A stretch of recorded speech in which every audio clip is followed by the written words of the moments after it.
Dead meme.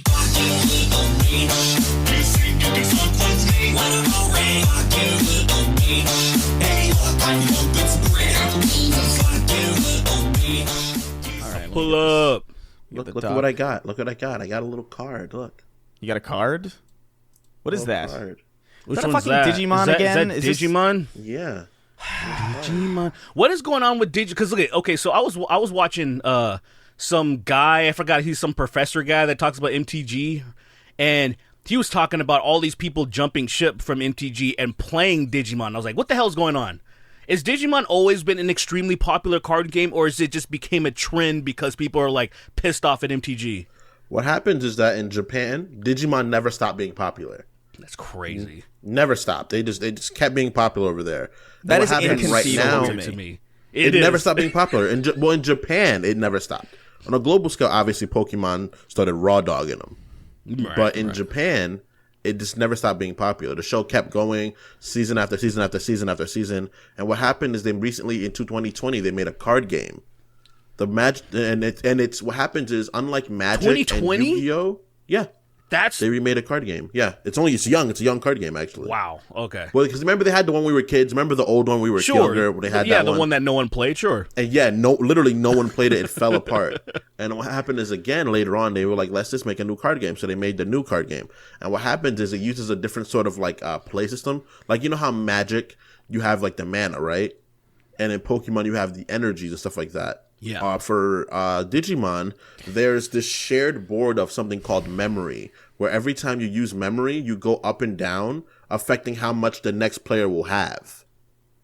Which is sort of the way they use the balance. Do you have dementia if you run out of what does that mean? Well, no. When you run out, it's memory because they're digital. That's why it's called memory. Okay. All right. Digital monsters. I'm caught up now.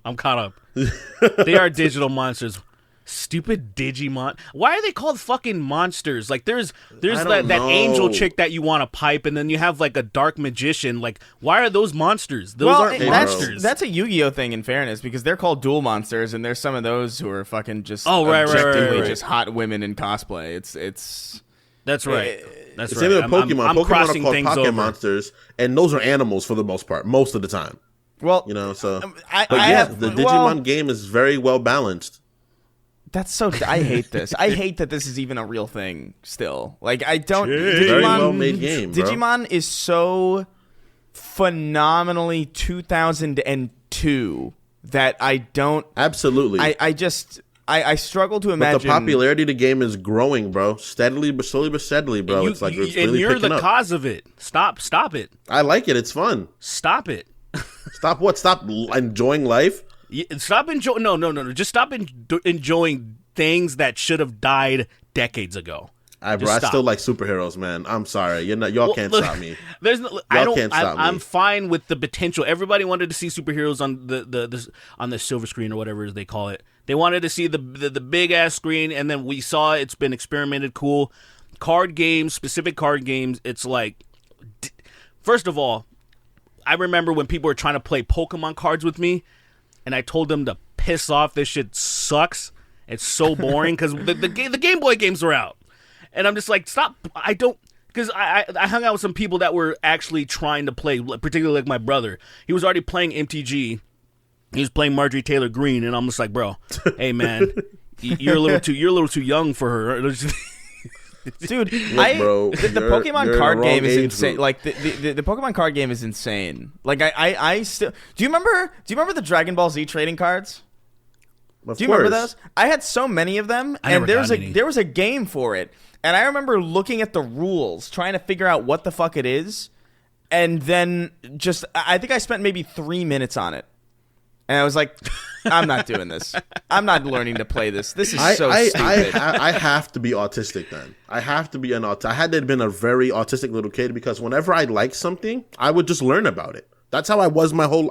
I'm still like that. Like, oh, that's cool. That's a cool concept. I'm gonna learn about it. And I sit down and I just spend like a day just learning about something. Oh, you're certainly. That was too hard, and I stopped. No, it's not about it being too hard. It's about it being too tedious. Like, I don't have the patience for something like I remember specifically the Dragon Ball game had like this big sheet or like this cardboard thing or something that you would like lay out, and it would be like kind of like a map of like where you put certain cards.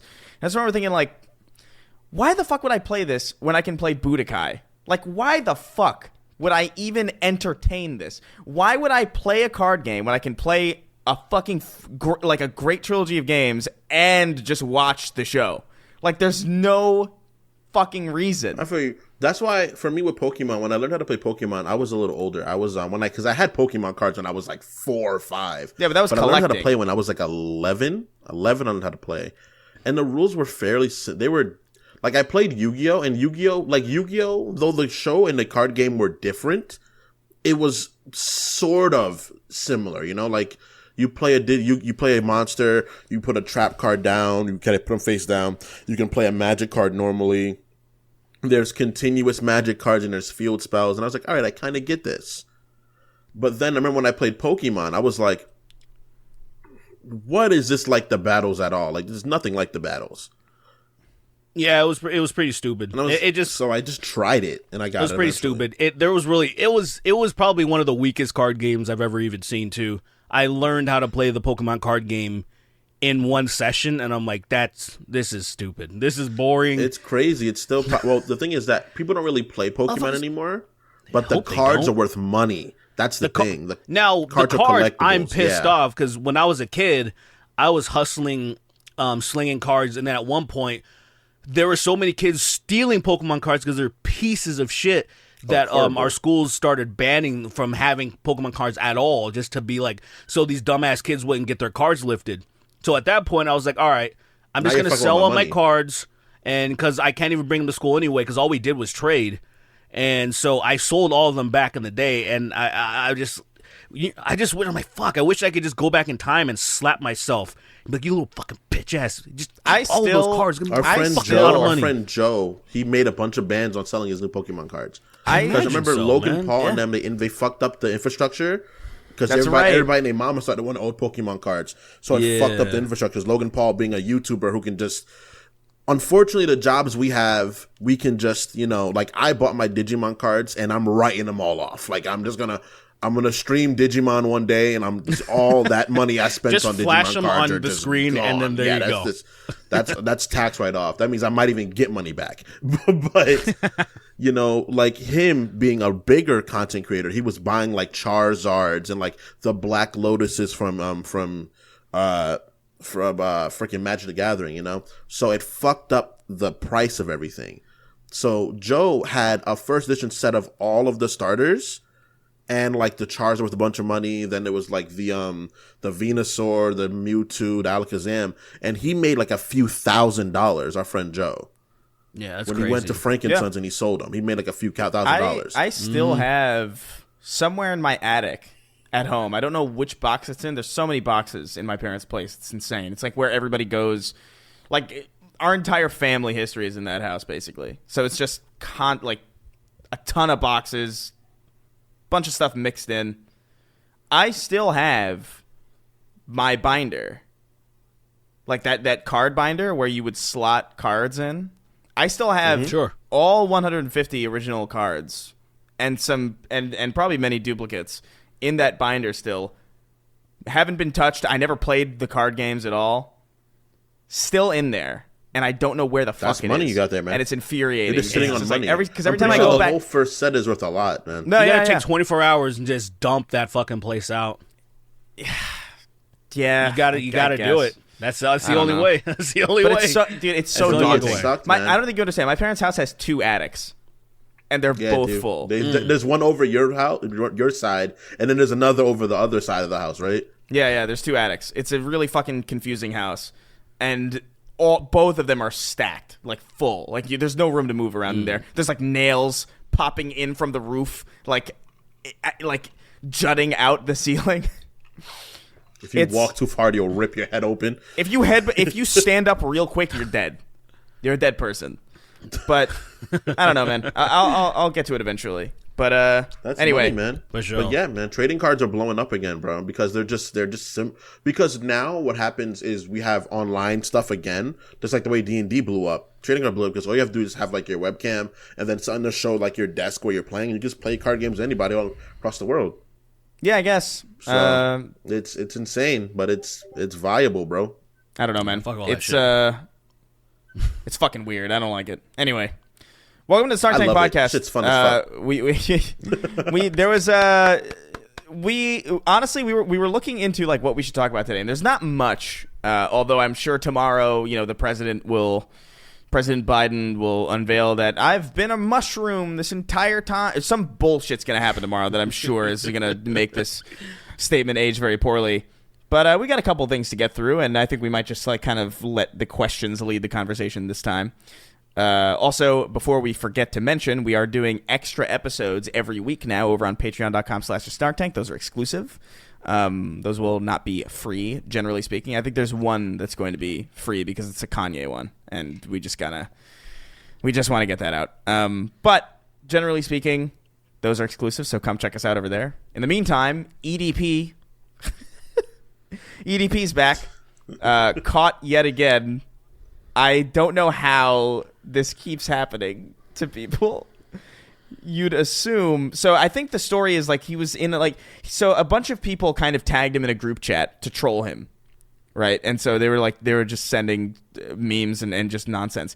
And then I guess EDP DM'd one of the girls individually and started like having which is wild, by the way. That's like, because it's so clear they're trying to troll him.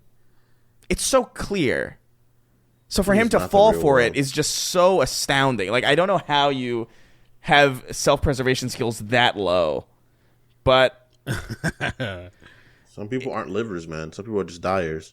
Some people are dyers, man. Some people go and some people will make the cupcake excuse. And he really tried that, man. I was just trying to get cupcakes. I drove 40 miles for cupcakes. Yeah, not going to a shop, not going to Walmart. Now I'm gonna go to this 13-year-old girl's house and get a cupcake personally from her. That's a great excuse. It's a fucking great excuse, bro. Yeah, what you don't do that? Your weapon, bro. You don't do that? The type of show you just put down your weapon, bro. You're just like, all right, man, I can't fight no more, and you just drop your sword. I mean, what's like at a certain point, it's like just concede, brother. It's at a certain point, it'll look less. Like, fuck, I got caught. God damn it! It just at least do that.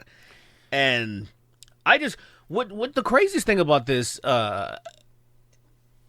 it's since he didn't go to jail. That's right. You fucking think, oh man, I can't believe I'm not in prison getting butt pumped by some other dudes.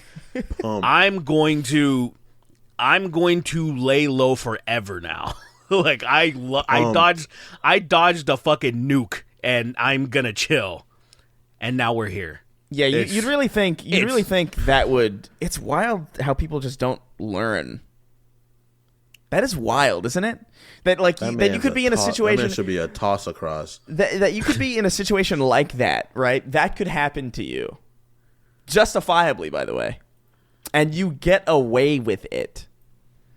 And then you're just like, I might just fuck around again. That is insane. That is insane. It's one of those things where it does. I did not. This was not a foreseeable thing. I did not think, oh man, I can't wait for him to get caught again. It's usually when like motherfucker goes to jail and they get out, and then you say, let's see if they repeat offend, because that shit happens. Oh yeah. Not the people that dodge the bullets where you're like, I was dead to fucking rights. I'm on camera being caught.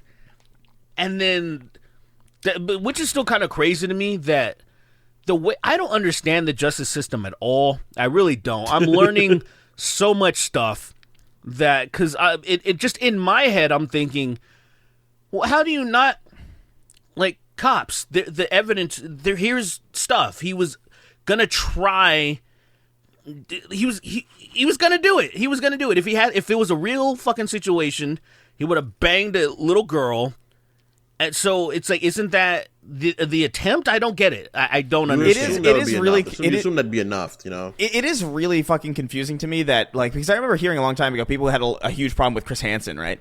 Because like Chris Hansen would do all this stuff, and he would do it mostly to just kind of like publicly shame these people, and because it's technically entrapment or whatever, it doesn't count in a court of law because it's not like a legal investigation. It's not handled in the way that the authorities deem appropriate or whatever. So they walk free, and all of that evidence gets to be thrown away. But why? Like, if you here's the thing: if you entrap somebody into raping a little girl, that's good enough. Like, you know what I mean? Like, I don't understand. Like, what? Like, It wasn't set up correctly, or he was being tricked. It's like, you can't trick a not rapist into doing shit like that. So what? Literally. I don't understand it either.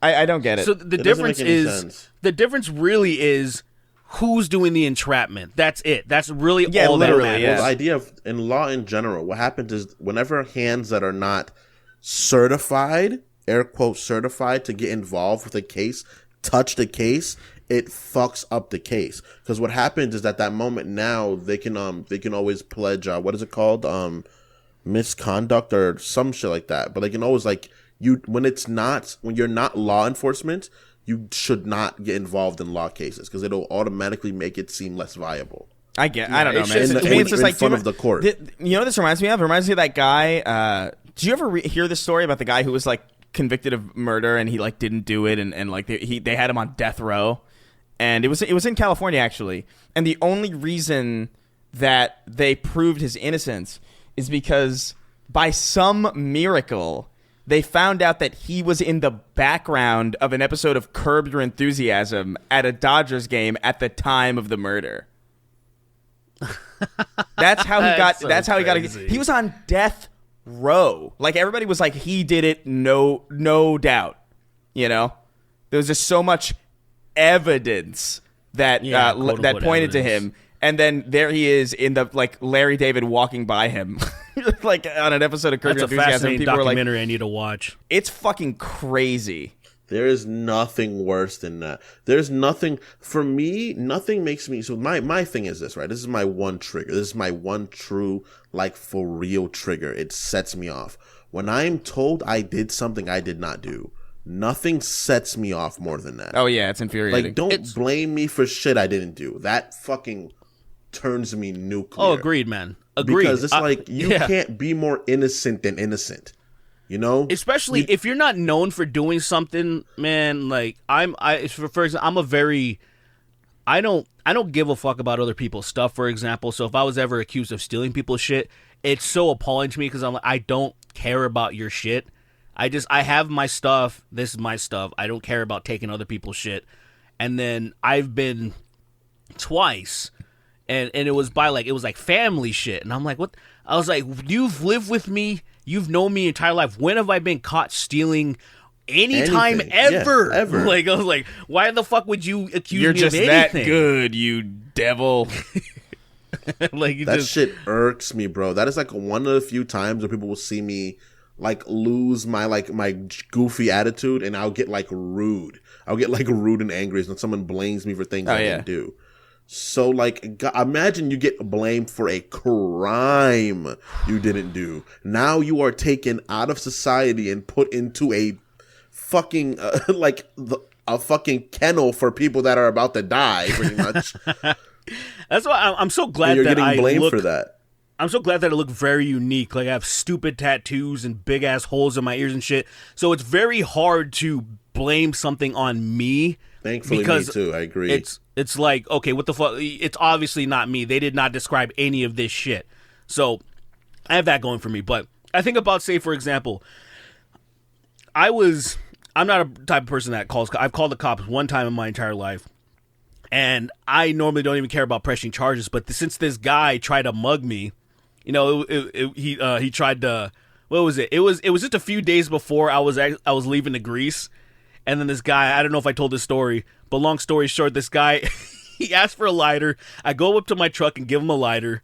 And then he fucking was like, "Oh, can I use your phone?" I'm like, "Okay, all right, nah." I just told him, "Hey, it's dead, bro." He starts mumbling, and then he sucker punches me. Obviously, he was trying to mug me.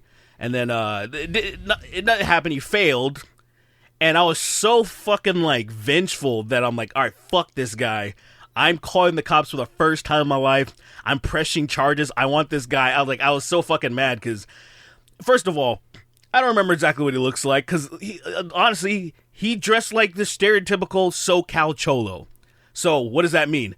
Bald head, big shirt, fucking plaid, you fucking got shorts. So many poor individuals arrested. That's so many poor people. So I thought about that later because I got an email from one of the detectives and he's like, "Hey, I think you got the guy." And I wrote back to him like, "Hey, could you you probably don't have him. You probably just got some random guy because that's all the guys in my area." So it's just like, I'm just dropping this shit. I wouldn't even be able to pick him up in a lineup because it was late and he just bald. If the sun was out, he would have had his fucking lokes on. So I wouldn't. It would have made a difference. So I was like, "Fuck it." Okay. You almost got so many various Hispanic men. You probably got so many various Hispanic men beat savagely and then thrown into a car to go to jail. Hey, and they know what they signed up for being in that cholo life. They know what they signed up for. If you're in that cholo life, you know exactly. Dude, I love cholos, man. I grew up with them. I used to wear my socks long when I was like 10 years old because of them. It's I don't know, man. It is a frustrating thing to be I haven't gotten robbed in a long time. Last time I got robbed was with a gun. Like I don't think many people got the gall to try to straight up rob me because it's just not a good idea. Like it's just not. Like I'm sorry, guys. Like I'm not the best fighter. I'm not a warrior. I'm not a warrior's blood. But like I don't think most people are gonna walk up to me and be like, "Yo, can I see your phone, man?" I'd be like, "Look, dude, you should probably turn around." I don't see if why I make contact with your face, you're probably gonna have a really bad time. I don't see why people wouldn't go away. What makes you so unmuggable? I think it's my energy, man. I'm too likable. I give off like he's a nice guy energy. I just think you're big. That isn't you're not a target.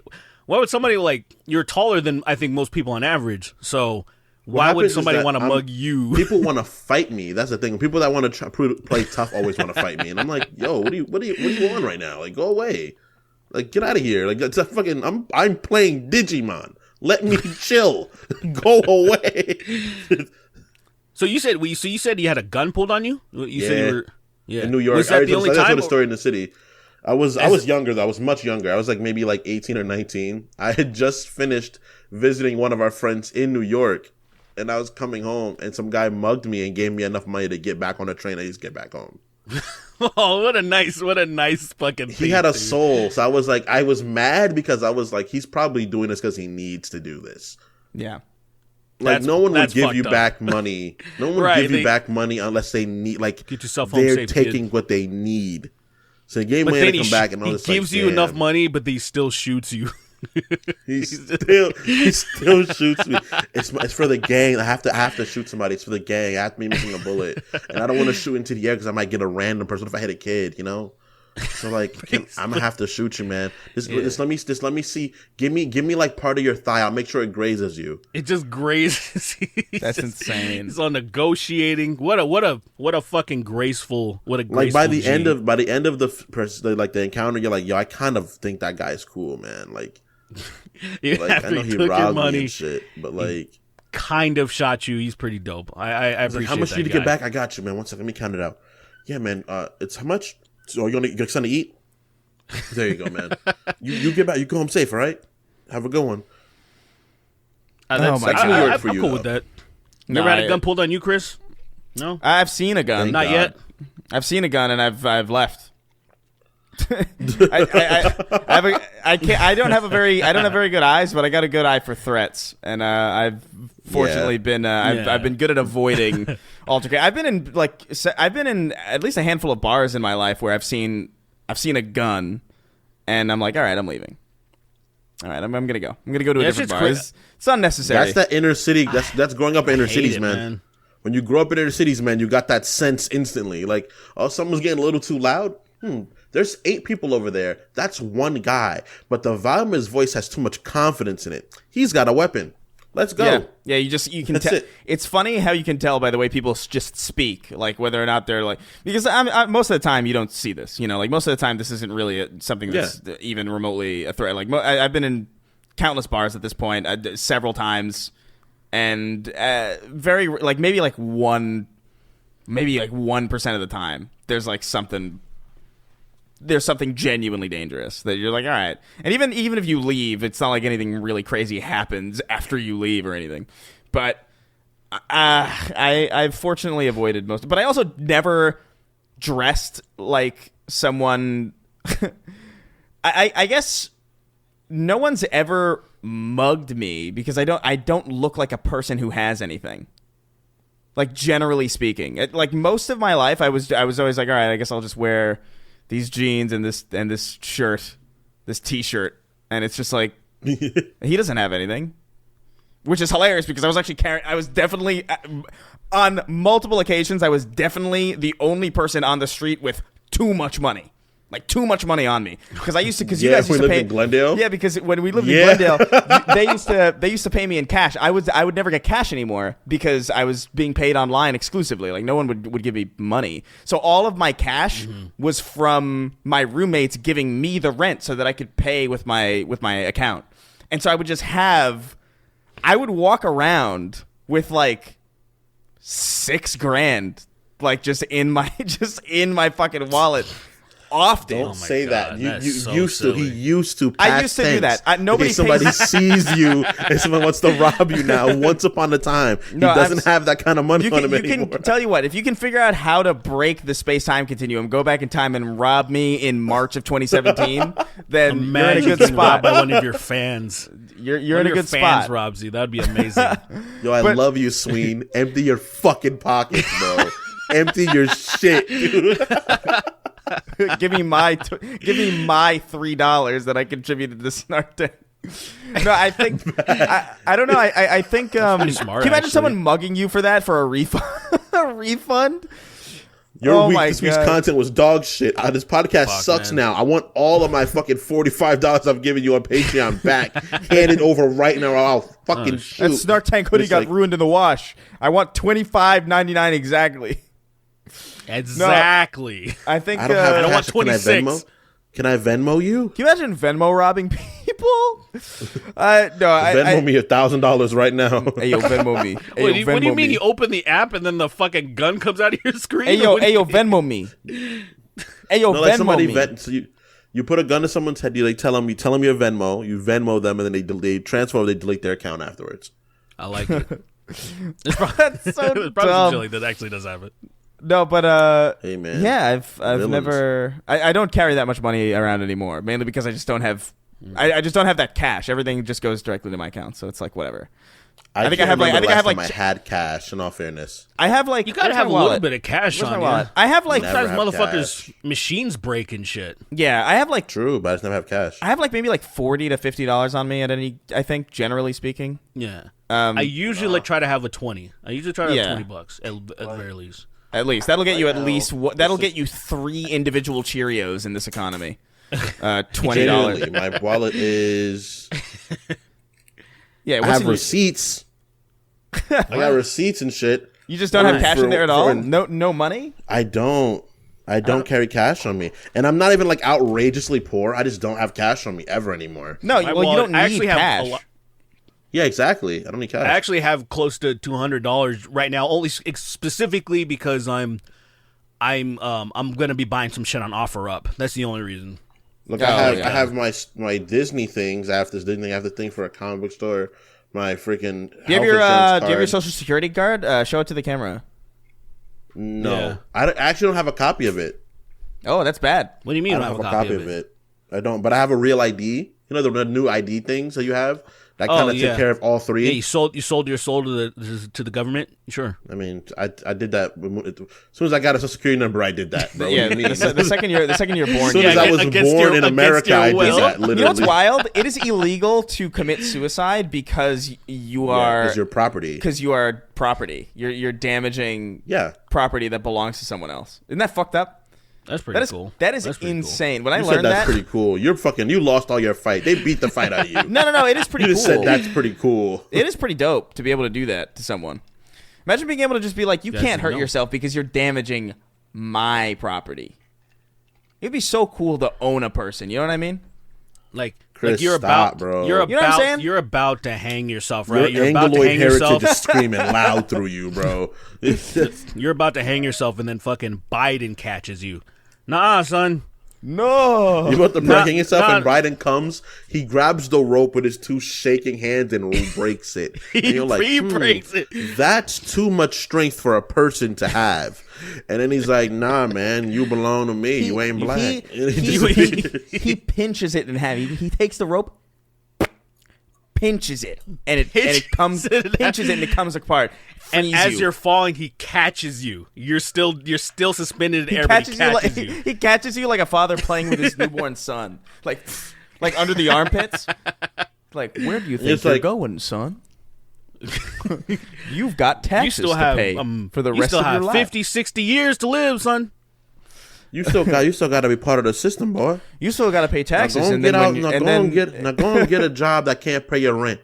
Yeah, you got to pay taxes, and then when you're old enough for Social Security, it'll be gone. Yeah, I can't wait for that. Yeah, bro, cool? that's a really, really, really serious problem ahead. That's why we got to make millies now, so we don't have to worry about that. Yeah, that's all we really can do. Bad. That's like I talked to my sister. My sister's she was just like a bit older. She's like 12 years older than I am. So that is like over the horizon for her. Like retirement is like it's coming soon for her life. And she's like, there's gonna be I might not be able to retire. Like the way my grandma has. And it's like, all gotta I make don't millies, think bro. you're gonna be able to. She's like, yeah, I might not. I might just have to I'll have money saved, but I won't get a retirement pension. Let's just sell out. Let's just become conservative commentators. Let's just do it. Let's do better than Shapiro and all those other, because we could, clearly. Dude, it's so we would do better than all of them. We would be number one. Yeah, we're minorities, of course. So I catch some of this is the only way I can do it. I see like some of their segments, stuff that these people talk about, because there's this up and coming YouTuber who started during the pandemic named RM Brown. He just showed up in my recommended, and I started watching him, and he's actually a pretty good content creator. And he was like on the Majority Reports like a week or so ago, like as a guest. He's like a funny guy with the soundboard, and he goes through these things, like bless his soul, because I just this is so fucking funny to me. So do you remember that Elon Musk was like, oh, I'm dropping these Twitter files about Hunter Biden's laptop, and everybody on the right was like, this is going to be some huge bombshell and all this shit. It fell flat. Nothing really fucking happened. It was so boring. I couldn't believe. I saw a segment. Was that Matt Taibbi? Even the Matt Taibbi guy, Elon Musk trusted Matt Taibbi to like, here it is. And Matt Taibbi himself in the thread said, oh yeah, there's no evidence that the government colluded with Twitter. Just Biden, a private citizen who was running for president, was not the president, requested to have pictures of his son's penis taken down. And also the actual government who was in control, Trump's cabinet, requested things to be taken down, and they obliged. So there was actual collusion with the government there if you wanted to, but there was no one paid attention to that. Anyway, yeah. I was watching a clip of Tim Pool's thing, and he was like, oh, so there's definitely proof that this happened or some shit. And then fucking Luke Radowski, who's another, an idiot that's on the show, but he was just the voice of reason saying, well, it actually says that, they both did request and Twitter honored both sides. And then Tim's like, but they're all lefties on Twitter, so they just ignored the right and then they obliged to the left. It just shows you their bias. And then Luke says again, he's like, well, no, it actually says they both did request and Tim was like trying his very fucking best to make it anything. And even one of his minions, one of his ghoul hosts were like, I mean, it says right here, bro, I don't know what to tell you. And I was just, this is the guy? This is the most popular fucking political pundit on YouTube? This man with the beanie? That's my point. My whole point is that we would fucking run circles around this motherfucker. We're done, bro. We could. Let's just do it. Let's brainstorm. Let's brainstorm. I don't think I can. Wait. I'm so down.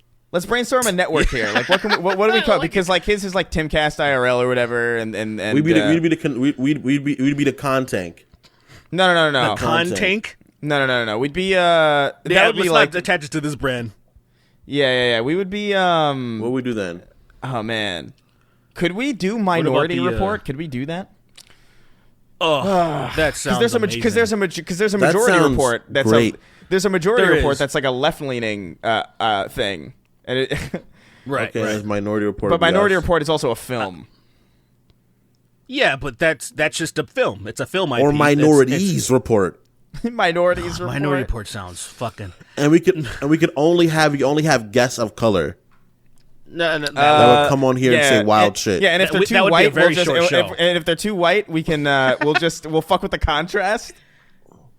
To make them tan. Yeah. Wait, okay, so how many guests could we have on the fucking show? We have the Hodge twins, Candace Owens. Anybody. We could have Abba and Preach because they say dumb shit all the time. They'd probably come on here. That's true. They would come on. We could say fucking. We can get Long Beach Griffey. He's always saying some wild shit. We can get him to come on here as well. I never see his like political takes. I only see his comedy shit. Well, it's comedy shit, but he always has something like. He's kind of like he's a little chuddier or something. No, it's just a joke. It's always a joke on his side, but he's about speaking his mind. So we can get his ass. We can get fucking late game Kanye to pull up, say some wild shit. Yeah, we could do this. Hold on, I want to back up to Long Beach Griffin. I want to tell you something that's actually pretty funny. So there's this. This was 2018 maybe. I don't remember exactly, but I was still living in Cerritos at the time, and there was this girl that she messaged me and stuff. She was like, "Oh, I casually watch your shit or whatever." She was just like, fucking bomb ass fucking chocolate woman. I was like, "Oh, what's up? How you doing?" And so basically we hang out a few times. It's cool and everything.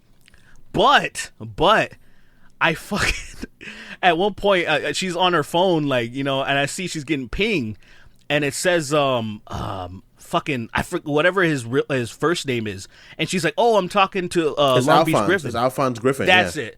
And I was like, "Oh, that's interesting." And a little bit after, I basically got fucking dropped. I lost to Long Beach Griffin. Eventually, she started talking to this dude. I mean, he's bigger. He's cuter. I mean, he's just basically I was just like, I saw it happen in real time, bro. Like, because I was first. Is that his baby mama? As a kid. It's probably. I doubt it. I don't think it's that far into it. Could you imagine? Could you imagine? It was just a funny thing just seeing it happen in real time that I was like, oh, this chick seems pretty dope. And then I remember telling my homie Brandon about it and stuff, and then all of a sudden she was like kind of starting to ghost, and then I was seeing like they were kind of like developing a connection. I was like, what the fuck is this shit? She's just hey, basically all I gotta say is congratulations on Long Beach. Imagine if this motherfucker listens to this shit, that would be really awkward, but I'm pretty sure. Congratulations. Well, don't worry, you found your wife, bro. Don't worry, you're doing good. No, I'm just kidding. Nah, everything's cool. Nah, I actually got divorced. You drop that now. You don't drop that in private with us. You don't drop that in private with us before the episode. You drop it right now during an episode.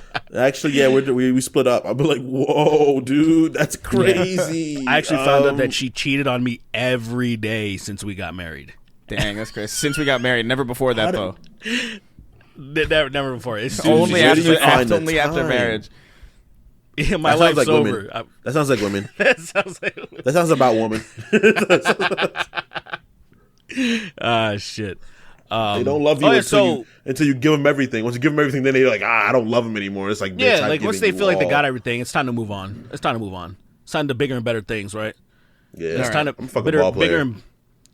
You only have your subscriber count's so low. Damn, you don't even have 1 million subscribers.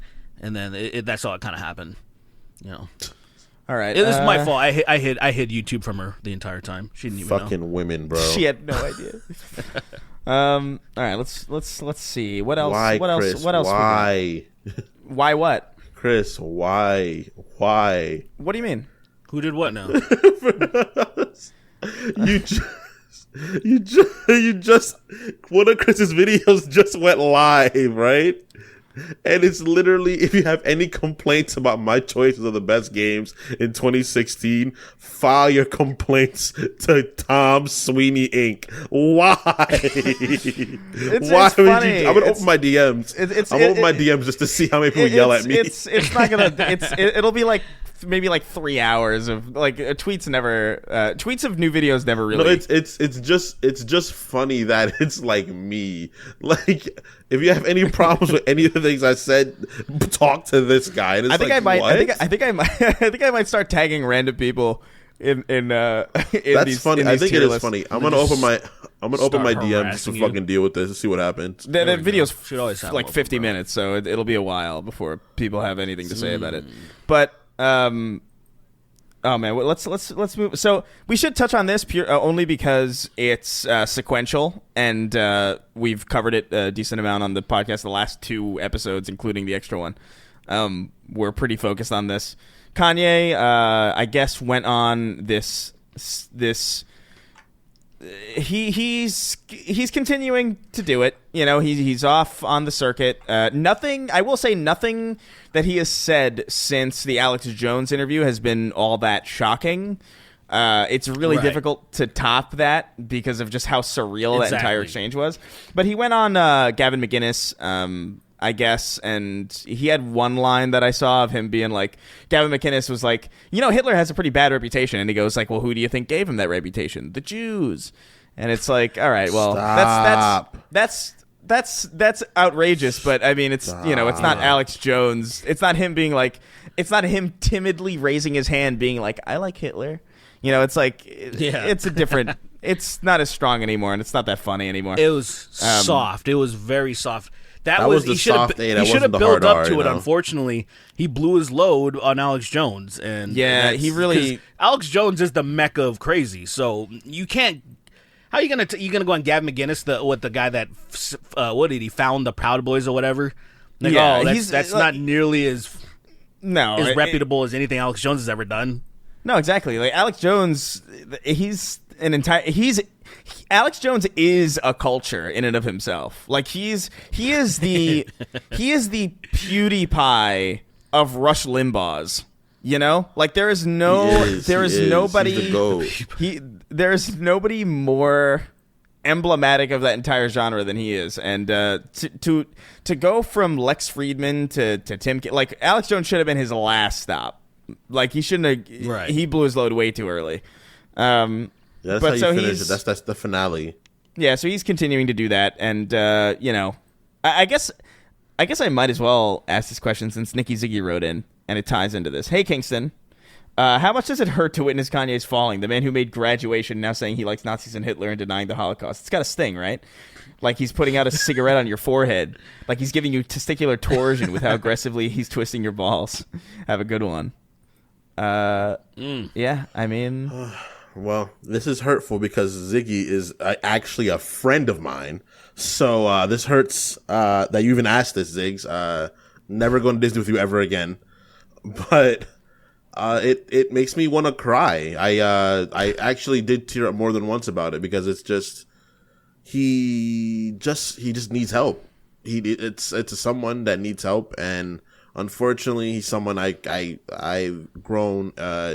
It's definitely parasocial, obviously, because I don't know the man personally, right. But a degree of a parasocial relationship because of the fact that I felt like he helped give people like me a place to speak about being, you know, not just like a little thuggish black boy, because he wasn't a thug growing up. He was a little artsy kid. He liked writing and, you know, drawing, and he liked fashion.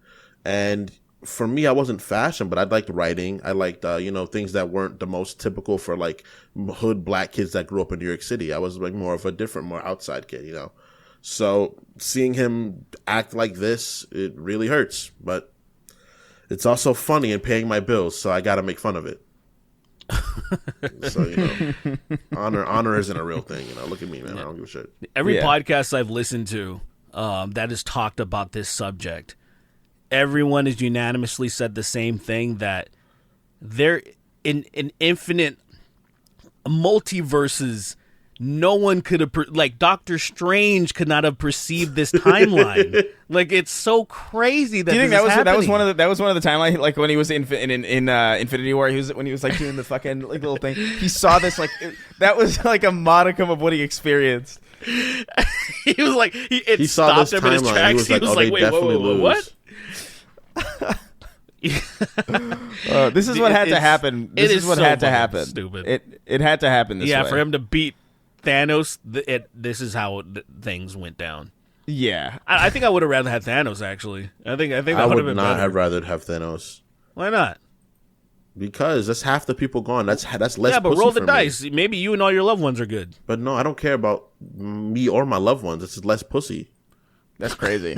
It's just less pussy for me, bro. It's less pussy. I don't care about me or my fucking loved ones. Fuck those people. I don't know, but then get as much pussy. So can I? So what happens? This just crossed my mind. You know those. You know, I don't know what the proper term is. Those, I guess, people where they're conjoined in some way. Specifically, like at like the hip or like at the top of the head, right? Those are two distinct lives, right? Those are two separate people with their own separate personalities, their own separate brain chemistries. Are you talking about Siamese twins? Yeah, sure. Yeah. Okay. If in the situation of a Thanos snap, if one of them goes missing, how does that work? How much are they taking with them? Like how? Like I don't know. Is there just a hole in their head at that point, like or a hole like where the conjoining is, or probably. Are they healed? Or maybe they might go missing entirely because they're only technically one being. Well, they're not though, right? Because it's two lives. It's two separate consciousnesses. They're not, but maybe they are. But yeah, but maybe what makes them a person, a life, a creature is split amongst the two beings that they are. That's fucking. Do Siamese twins have the same social security? Not like. No, they don't. They don't. The social security number is a property number. That is a property number.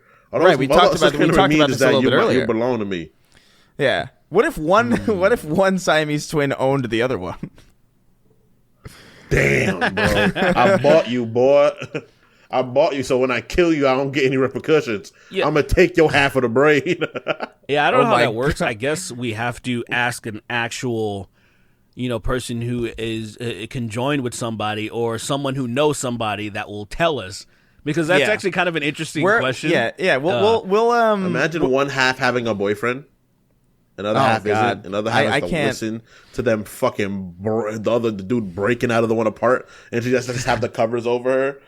You know what's sad? You know what's sad about that whole scenario? Like, because that's definitely like I've seen that on like those TLC shows about like my mutant daughter or whatever the fuck, where it's like it's somebody who's conjoined, and it's really fucked up. Like some of the titles for these things. Mutant daughter, but that's so fucked. But I mean, it's not inaccurate, I guess. But I think there's always like one of them has a relationship and the other one doesn't, and it's like how the fuck? Because this is just how soured my brain is, because my parents will watch that, or my mom's more specifically. My dad couldn't give less of a shit. My mom will watch it and she'll think like, oh, that's so sweet. Love is real. Like love transcends. Like you don't even like it's that's pure love right there. And for me, I look at that and I'm like, that guy's a sicko. Like that is absolutely like a fetish thing. Like 1,000,000%. 1,000%. You know what I mean? Like I don't know if that makes me bad or my mom naive. You know what I mean? Like I don't know what exactly, because I can't know for sure. I would say you can assume. In this you would assume if you're just being logical, it's more likely that it's more of a fetish someone took to that than just like, oh, this is something like we just happen to have fallen in love. It's kind of like people that lie when they say, oh, I saw past all this shit. I'm like, you didn't initially. There's no fucking way you did. Like when there's just something, it's like something is like, for example, a girl that I dated a long time ago. She was so petite. It took me a minute to just get over her smallness, because I felt too big and overwhelming to, it was something that like noticeably I'm like, that is a very tiny human being. Yeah, like very short and then very thin. But shut up. Yeah, the rack was there though, so there was that. That's what really kept me there. We're gonna be honest. But it just took me a minute to like actually, to stop like focusing on that specifically. And there's no way. Let's say I'm a single man that I just get past the conjoined twin thing. Like I could do it. I could do it. Love finds a way. Kingston, if Lily had Kingston, if Lily had another Lily sticking out of the top of her head, I would have. Look. If I had to deal with two Lilies, I'd be gone. I'd be dead. Chris, the way that you put it is the like other antlers. Lily upside down. Yeah. Exactly. That's exactly. That's exactly what I'm trying to convey. So they're like a mirrored image, but just one. Yeah. So like if you exactly that. So like there's one Lily that's just kind of like dangling, and like almost like you know how like a jester hat kind of like leans over to one side a little bit, like sometimes, and they take turns like walking. Hate you guys. Like, would you be able to look past that? No, they spin like it's like doo doo doo. They cartwheel. That's so stupid. Yeah, that's so fucking stupid. Now that's not brainlessly. No, that's not how conjoined twins work, obviously. But in my mind, that would be the most amusing. Oh, really? One. They don't. You know what's gross about that is like I can imagine if it did work that way, one of them would just like kind of snap like the weight. It's just like. That always fucked me up. Like if they, just thinking about it. Like like what if they, like, try to run away from each other like real quick? Like stop hurting yourself. 1, 2, and bam. Yeah, 1, 2. You run this way. I'll run that way. You go this way.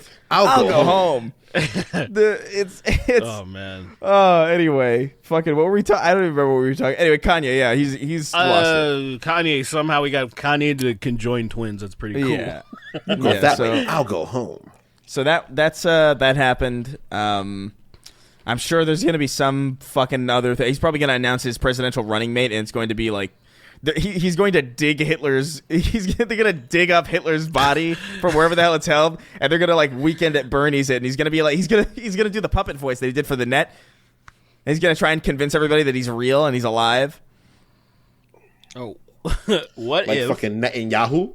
Yeah, like Netanyahu. Like Netan. I thought ever since I was a kid, when I heard his voice the first time, I was like, that guy's name is hilarious. It's ever since name. I was a child. Oh man, okay, and then I hope he just brings up like what would he make to make Hitler? Like what props would he bring to be hit and lure? He has enough money to get the proper remains. I think whatever's left. He just gets the okay. Yeah, I gotcha. Yeah, he just get. Is Hitler in one piece? I can't imagine that he's in one piece. No, I think they. I don't what did even they do think to him after they found his I body? think they found never found his body. No. I think they found a piece of a skull that they think is his. I think that's like as far as I remember. I could be totally wrong. That's just what my memory has in my brain. They never found him, right? They never found his body, right? No, they didn't find. That's why they never officially confirmed. That's why there's so many conspiracies that he actually escaped to Argentina, like a bunch of other Nazis did. I mean, Argentina are freaking what you call it, or it's Argentina. Is that the one? Yeah, no, that's why all Argentina. Latinos hate Argentinians. They're all white and shit. They're white and they're all white. You know, people. they had a culling of Afro Latinos there. Of course, I would not even be remotely shocked in knowing that. Yeah, I was like so because my grandmother she wasn't really because she's older, she's from the Caribbean, so she doesn't really because since her blackness, her being from St. Thomas, she didn't really understand why that was such a held thing. But like Central American Latinos going from Mexico down, they hate Argentinians. They can't stand them. I mean, and my grandmother never told me why. I was like, why do they dislike them so much? She was like, it's like really bad history involving like the Nazis. And I was like, the Nazis, weren't they in Germany? But I never understood that. Then I grow up and I come to find out that they literally like in the 80s, not 80s, maybe like the 50s, they killed all of their black population. They just killed them out or ran them out, and they got rid of all of the natives too. So Argentinians are all white and fair complexioned. And I'm like, yeah, there's what? certain villages are just it's like being in Germany. It's funny to see. There was a guy, I'll never forget this. In 2011, I bought a motorcycle, this Ninja, and I needed a helmet. Showed up to the guy's house, giant white guy with long hair. I couldn't pinpoint his accent. I was like, "Where the hell are you from?" He's like, "Oh, I'm from," like in the weirdest accent. "Oh, I'm from Argentina." And I was like, "Oh, okay, I get it now. I totally understand what's happening." It's insane. So, I'm like, "You're fucking your family are Nazis." Which is funny as fuck to think about that. That's crazy because then he's probably a fine guy. He's probably just a fine dude. I'm no sure hate in his heart. Regular, he wasn't chat. snarling at me. He didn't like withdraw the sale because I showed up. He was a cool guy. He was just like, "Oh, sorry, I didn't know you were trying to buy this." I actually funny? I have a Mexican friend who is his great grandfather is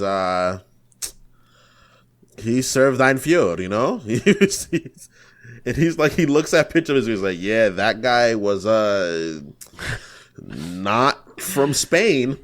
He wasn't from Spain. He was from somewhere in that ballpark, though. Dude, I got close to there's this German girl that I dated in the early 2010s, like, yeah, pure German, right? And but she told me her grandpa, and she said this so casually, like, yeah, I imagine my grandpa wouldn't be so thrilled about this because he has some illegal paraphernalia in his house, and I'll just leave it at that. And I'm just like, oh, that's very alarming that you just, because that shit's ultra illegal in Germany, obviously. If you have any Nazi paraphernalia, it's like, it's weird to have it anywhere, but to have it in Germany specifically is like really fucking stupid. And I was just like, oh, I guess he's just holding on to the good old days. He's just like, I miss my future.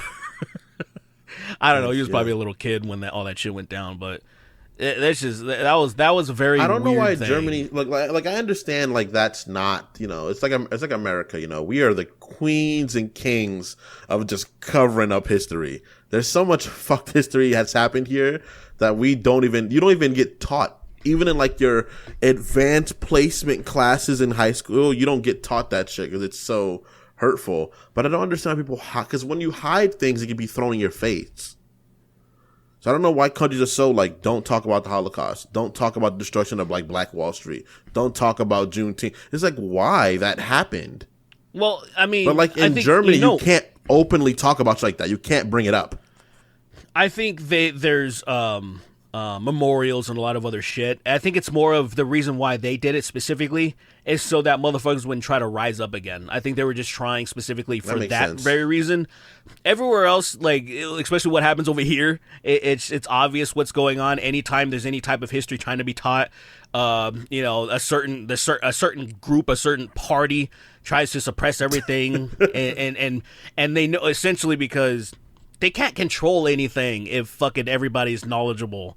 If you know what's good in this country and the people who are overwhelmingly fucking left-leaning and progressive know the full like, rich history of shit, all of a sudden everything is done in spite of the other people that are that miss the old days.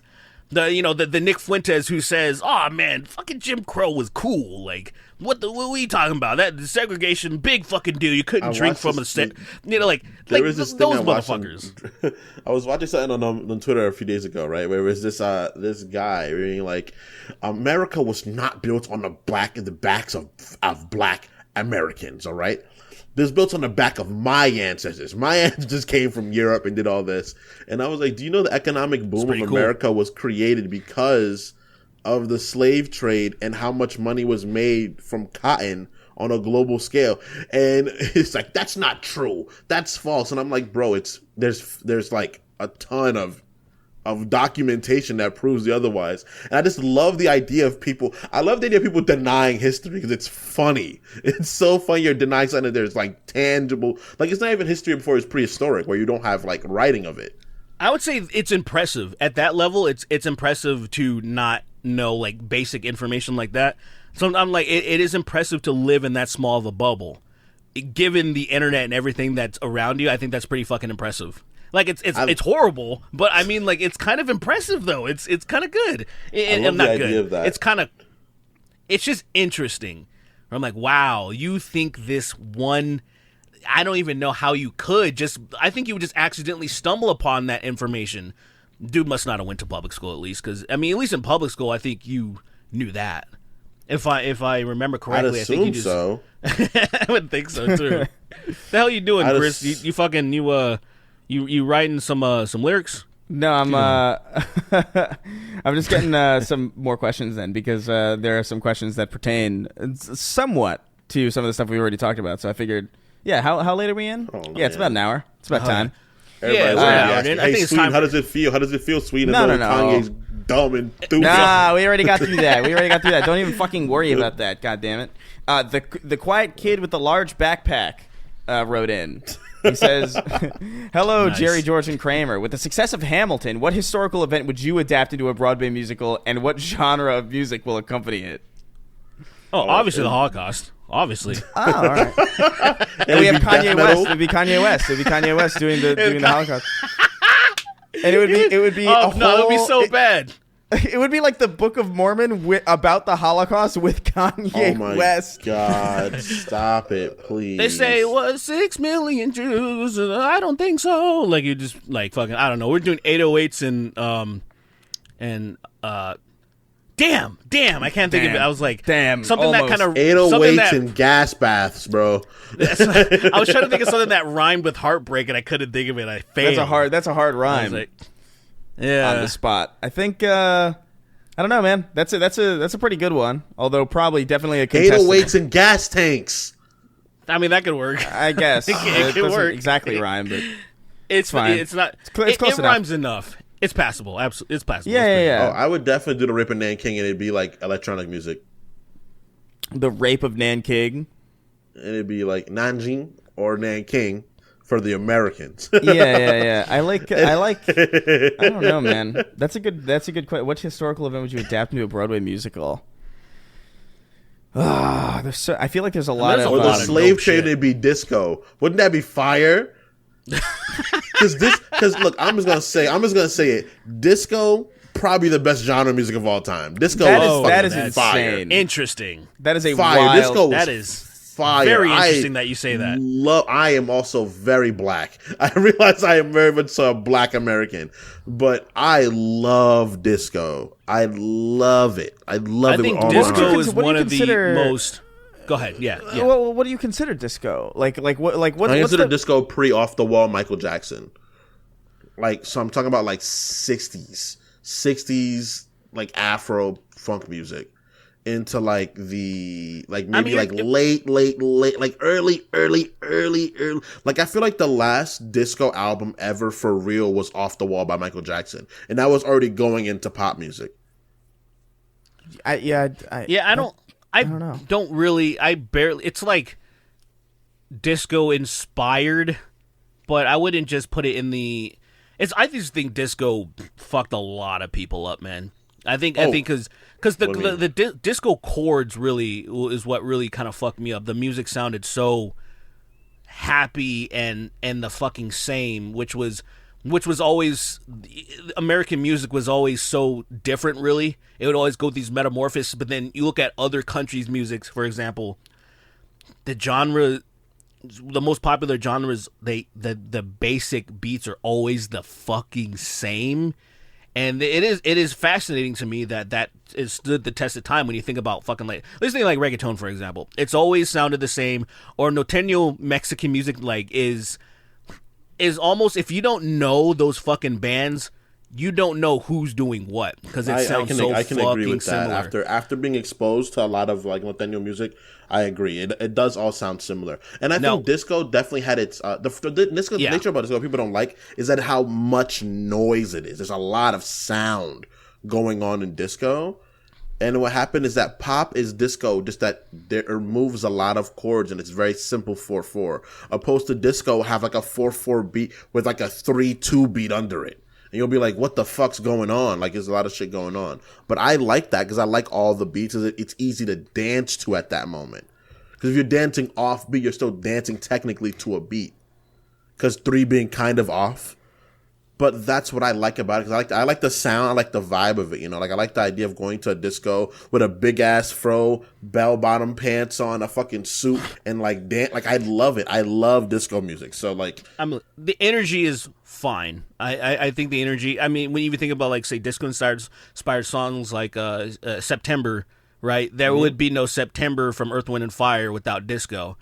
But especially September the way that is a tame song. It's tamed out compared to what disco would normally be, in all fairness. But yes, you're right. I don't know if you would say normally. I just think maybe you're thinking of think of the most popular disco songs. They're all very similar. And they're all major chords. What's up? So I don't mean to interrupt, but I saw a video. I just saw a video on Twitter of EDP. Like he's doing a live stream on some platform. I don't know if it's TikTok or what, but like oh my god! Someone asked him. Do you have kidney failure? And he goes like, "Yeah, I got kidney failure, stage 5." And that's the whole fucking thing. That's it. Because I guess he told that to like the girl who leaked or the girl who was trolling him that he DM'd that like just all this like personal shit. So I guess that's happening. So that's a fun little update. Wanted to get that in. Jesus Christ! It's so weird that people are in his chat just chilling. Like that's so weird to me. All right, whatever. Fucking. I mean, I guess. I feel culture, like American culture has broken because what happens now is that when people are accused of it's not only one group. When people are accused of things that they like, there's rightfully so, because so many phrases have been thrown around. People can just actively deny, like, I didn't do this, and it's like, yeah, he probably made a mistake. Like people defending people that did things that are wrong are just it's become more common, and it's insane. It's just wild. Like I've heard people defend there's this Smash community thing over you know how all that Smash shit came out, right? Ages ago, yeah. Fucking doing shit. But that happened, right? And what happens right now is there's this one content creator named Technicals that's very adamantly like, yo, ban this guy. Because even if he got manipulated, all that shit, he is someone that was an adult that slept with a minor. And there are people in Technicals comments that are defending that guy. And it's like, bro, no matter what mental place he was at, no matter what's going on, no matter what happened, that still happened, and he should not be around the Smash community after that happened. I thought Smash has a lot of children defending him. No, Technical's not. He wasn't. No, currently, right now, he's telling people to ban Nairo. Telling people for a while to just ban him. He should not be going to Smash events. Are we talking about some? Is he talking about someone different? Because I thought he was talking. I think about it was a guy named Zero. Yeah. And what was the difference between what was the difference between that? Because I watched a video of his, and he seemed like he was being extremely charitable. Nairo actually did something fucked. Like what Zero did. Zero, if I'm not mistaken, I could be wrong. I don't have all the information. Sure. Zero just had inappropriate behavior, and though the behavior was inappropriate, it was not sexual assault. Or it just it never made it to that. Because I kind of forgot. It was a while ago. Yeah, or legitimately sleeping with an underage person. I just don't know what's going on with the Smash community, because that shit's been since apart, the Sky Williams, since all that shit. It's falling apart, bro. It's never going to recover. And that shit been going. What the hell is Sky Williams up to, man? That you kind of felt. Yeah, right. After Quiet, that whole sleeping, shit, snoozing. Man, that's crazy. I'm so glad because I was I remember at a certain point. He messaged me and he was like, "Oh, like come through. I want to do some skits or some shit." And then we kind of just trailed off. And I'm like, I'm so glad to step foot in that fucking house to even have motherfuckers tracking who's been in and out and stuff, and my name somehow being on a list or some shit. I'm like, I literally, and this blows people's minds, I haven't played Smash since the 64 Smash. People fucking they're like, what the fuck? I'm like, I never had the. For some reason, it was almost like my mom was all about Nintendo until GameCube showed up or something. So, well, no, that's not even N64. I didn't even get one of those. We play at my neighbor's house, but I only had a Nintendo and a Super Nintendo. My mom never got us N64. No fucking GameCube. I borrowed one for a weekend to play Bloody Roar 3, and that was it because it was exclusive to fucking GameCube. My mom never got me a Wii. I don't know why everybody else in the family got a Wii and I didn't get one. I don't know what the fuck was going on. So I didn't get any of this. I didn't even get the opportunities to play Smash. Yeah. So anyway, my whole people like they trip out on that shit. They're like, you never kept up. I'm like, I just oddly enough, and as a grown ass person, I just never caught up because I feel like y'all are so light years ahead that I'm like, I'm not gonna play. How fucking embarrassing that shit is where I don't even know how the mechanics work so well, even though I could play, like, I guess a free brawler or whatever. Yeah, it's. I think it's just crazy the fact that someone could have not played Smash because of how much of a party game it is. This is what I find is like everyone plays, like tangentially, if you don't even own the consoles, you just played Smash because of you just kind of like be there adjacent to something. And that's the weird thing. The only reason I played Smash was I used to go to the Boys and Girls Club when I was a kid, 10 years old, whatever. And then so they had the N64 on this big ass TV, and so we were playing Smash on that TV. But then there was the teen center that I would go into usually, and I wasn't old enough yet, but I had all these dope ass games. And that's where I got Marvel Superheroes vs. Street Fighter stolen from me because I was a little bitch ass kid, and these teenagers were like, "What the fuck you gonna do?" And I'm like, "Damn!" Should have punched him in his kneecap, right in the kneecap, off centered that shit while he's falling down, bro. Uppercut. That shit was so fucked him, up. Bro. I 4 allowances. I had to skip 4 allowances to get that game, and then it got stolen from me, and I was like, "Oh man, I hope my mom never asked me about this shit." Because but she never asked about it, so I was glad because that shit was stolen from me, and we snitches get stitches. Even when we were little bitch ass kids, you didn't tell on people. That's just not how it worked. So I got it taken from me. Nobody confessed who did it, and I was 3 to 4 years younger than most of the people in there. The fuck am I gonna do? Yeah, gun. Yeah. Anyway, gun. Let's walk up in there with a gun and be like, "Who has the game?" Seriously. Let's move on. I mean, maybe nowadays that's common. Yeah. I guess. Ghost Raid wrote in. It says, "Merry Christmas, Mr. and Mrs. and secretly adopted light-skinned child. With the Sonic creator Yuji Naka apparently imprisoned in Japan." This is real. This did happen. Yeah.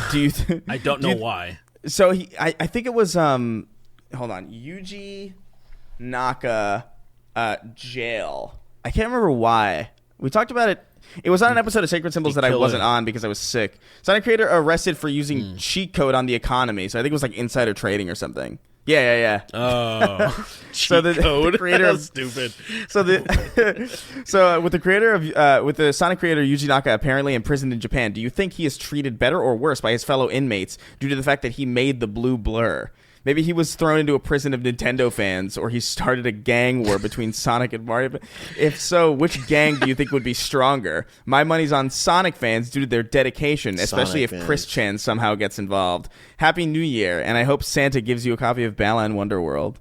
That shit, when I heard the creator of Sonic the Hedgehog got arrested, I thought it was going to be. I'll admit, I thought it was going to be a lot worse than it was. Thank God it was just insider trading. But a war between Sonic and Mario fans the Sonic fans would win. The Sonic fans would win. There is no Mario equivalent. Real Mario fans. Yeah, there's no real Mario fans like that, Yeah, people like Mario. That's true. But like it's a different thing altogether. It's just so. I mean, there is no Mario equivalent to Chris Chan, I guess is what I'm saying. Like Chris Chan could only exist in Sonic. Like if Sonic wasn't real, I think Chris Chan might be normal. Yeah, I don't know about that. Like not autistic? Yeah, I think he might have been cured. I think so. I don't know. That's outrageous. That's an outrageous thing to say. But is it outrageous thing to say? For instance. Yes. You don't think that watching or playing Sonic the Hedgehog increases the autism in your brain like by a considerable amount? No, but I think if it's there, dude, Sonic draws it out. I played a lot of Sonic when I was a kid, and I'm nowhere near that spectrum. What happens for me is that I played Kingston, Sonic. You can't say same. I don't think I'm autistic. You just said this in the beginning of this episode. You said that. I get. It's true. What it is like this. Let me be real. Did you forget your own? Did you forget your own opinions? Because that doesn't bode well either. That doesn't bode well. That doesn't bode well. But what happens is, for me, right? I was a Sonic fan. I watched Sonic X. I played the Sonic games, but I was a Sonic fan that was not on the internet interacting with other Sonic fans. I think that's the thing. That is the key. Because I know that when I grew up, I was like, oh yeah, I like Sonic because I remember playing him a lot when I was younger. That's cool. But by the time when you're like a little formative kid, when you're a little putty of a boy, a little putty person, and you go online and you talk to these Sonic fans that are adults that like Sonic too much, it fucks with you, I think, developmentally. So just be a Sonic fan for your kids. Why? I don't know. Yeah, I really don't understand that. I don't understand Sonic is so free and so fast. Is it the that colors? People with developmental disorders envy him because they're like, oh, he's so free, he can live his life the way he wants. But me, I can't understand why that the sun goes up and down sometimes, or why sometimes the weather's different. I think it's that kind of thing. I guess. I mean, I guess I would have to also ask an autistic person, like, well, what is your, why is it Sonic? Why what? And then the other community's like, why Roblox? Why was that chosen? Why are these certain things chosen? It's like they're chosen. Yeah. And why not other? Why things? is this your god? Why is this your god? Why do you choose to venerate him? Why do you choose to venerate this god? And it's just like, because he's cool, he's fast. I mean, it's like cool. I guess. So fast. I mean, it just because literally, like I don't know that many autistic people. It's very, the funny thing is I know more trans people than I do autistic people, but I'm sure there's way more autistic people than there are trans people, which is funny. It's really interesting to me. I don't have any trans friends, I'm pretty sure, that I know about.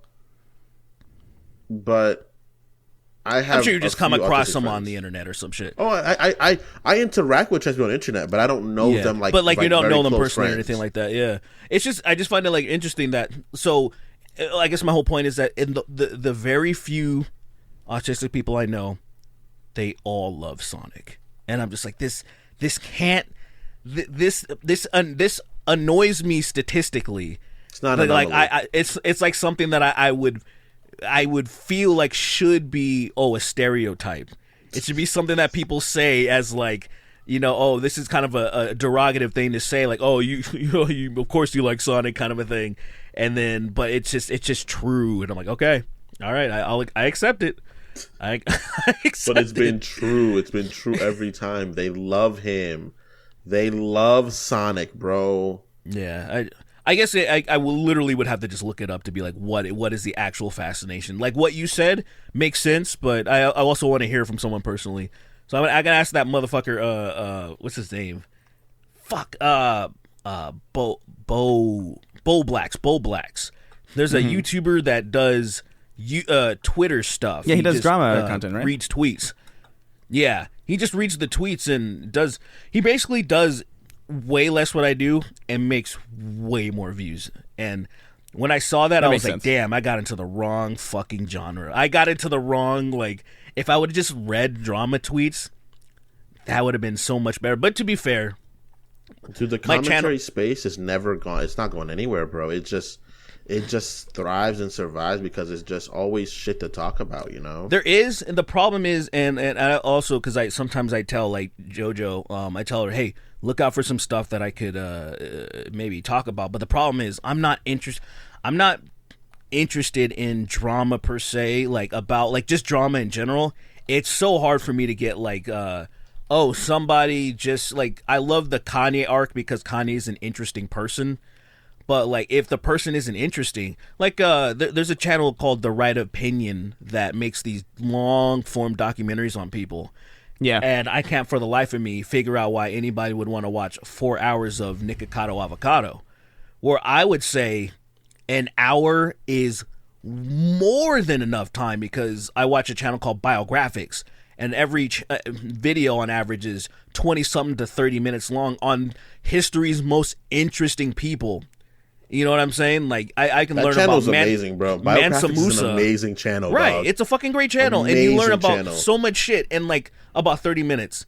And I'm just like, all right, this person is historically, like Mansa Musa, I just said, one of the most interesting people to ever have lived. The fact that you don't learn anything about Mansa Musa in school is wild. Also, right? That's a whole like that is unfucking believable. But we know why. But yeah. It is unbelievable that people don't learn about this amazing figure in history. Right. Or like, I actually thought it was really interesting that because if you talk to most people, they if you ask them their opinions on Malcolm X, for example, they don't really know who he is entirely. They just heard things like, oh, he's like radical or something.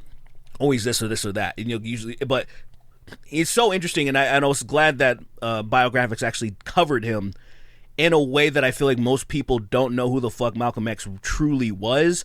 And I love the I'm totally getting off subject. All I'm saying is that I would love to do more drama shit, but I just can't figure out how to actually get into it in a way. Like, I almost feel like what I need somebody to tell me about this shit, and then I can react to it. Because there's no fucking way I'm gonna look into it myself. The best way to do it is, unfortunately, you gotta put your ear to the ground for shit like that and actually like listen to it. You don't give a fuck about it, and that's the problem. That's where the problem is. You have to give a fuck about it. I can care enough to comment. It's like there's some podcasts, right? They have producers that tell them what's going on, like the next story. So this is the next story, and then the producer tells the story, and then the host commentates on it and tries to riff on it and shit. I like that balance because I sure as fuck am not going to learn about what I don't know, the latest celebrity thing that just happened or whatever. Like, I just don't give a fuck. But I can definitely I can comment on anything, right? But anyway, so Sonic's for the autistic people. I get it. Anyway, let's move on. The autistics. Release the Crackheads wrote in. He says, "Hello, proofs that I'm not racist." He wrote "not racist" in quotes. I play fighting games, and I notice I hate megazoners like Samus and the Belmonts in Smash. I'm curious, are there any character archetypes specific characters in fighting games that you hate facing?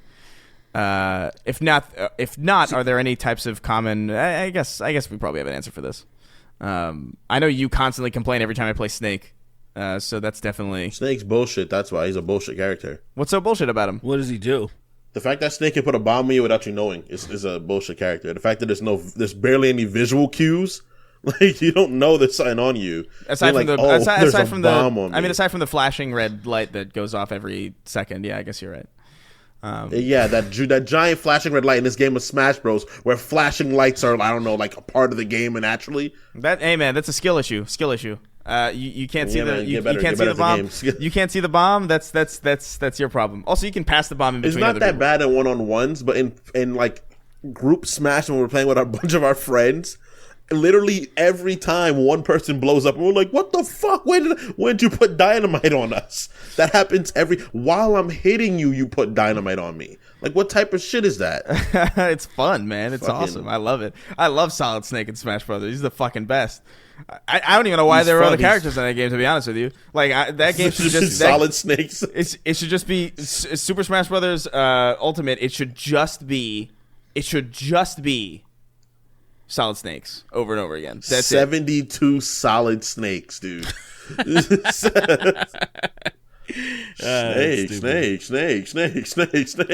Snake. I would say though, I hate grapplers in traditional fighting games. They fuck me every time. I feel like they're the easiest ones to deal with. Like Zangief, they're not like the hardest to deal with, but I never expect them to go, because whenever you get grabbed by a grappler in a fighting game, you're about to take some wild damage, you know? Right. And if they corner you and they put on some good pressure where they mix you up, like King and fucking Tekken fucking tag, that dude will kill you. You'll die before you know what's going on. That's the whole idea of the... I am so bad at Tekken tag. It's insane. I didn't spend that much time in it, but that was... actually, that's not true. I played it a lot. I played the Tekken bowling in the first one for hours. I love Tekken tag, but yeah, for me it's the grapplers, because they just do so much damage, and you're never exactly ready for them to do something because of how a lot of them have armor on their moves. So you go to hit them, and they armor and they grab you, and you're like, uh-oh, and then it's time for the mix-ups. And you don't know what they're gonna do, how they're gonna grab you. So for me, they've always annoyed me a little bit, but I've learned as I got older, you just gotta range them. Well, yeah, that's why they're so easy to deal with. Where you just, if you know you're gonna face a grappler, like the problem is if you don't know, right? If you know, you're just gonna fucking. You got to poke like Incineroar, even Incineroar in Smash, right? Incineroar in Smash is a grappler, right? And he has he's a bad character technically. He's really slow. He's kind of heavy, so he's able to be comboed pretty well. He's a pretty big character. But the thing is, he has one move where he throws you, he grabs you, and he throws you to a turnbuckle. And then he can, like, hit you up. He can, like, do one move that clotheslines you, does a lot of damage.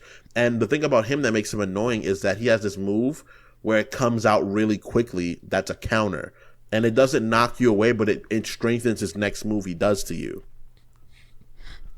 So he can, like, grab you and then do, like, 90 damage to you with one move. Right. But yeah, I understand why grapplers have to be like that, because they're the high risk, high reward. You have to get so close to actually grapple the person that the damage has to be much more significant than anybody else. Otherwise, the balance would be ass if they didn't do a lot of damage. And then, like, because right now, like, me and my current roommate, we play, and he's better with Incineroar because of the fact that Incineroar is very much so a punishing character. Like, if you fuck up, he'll punish you, and he'll beat you. So he's better with Incineroar than I am with Pit, but I'm better at the game than he is.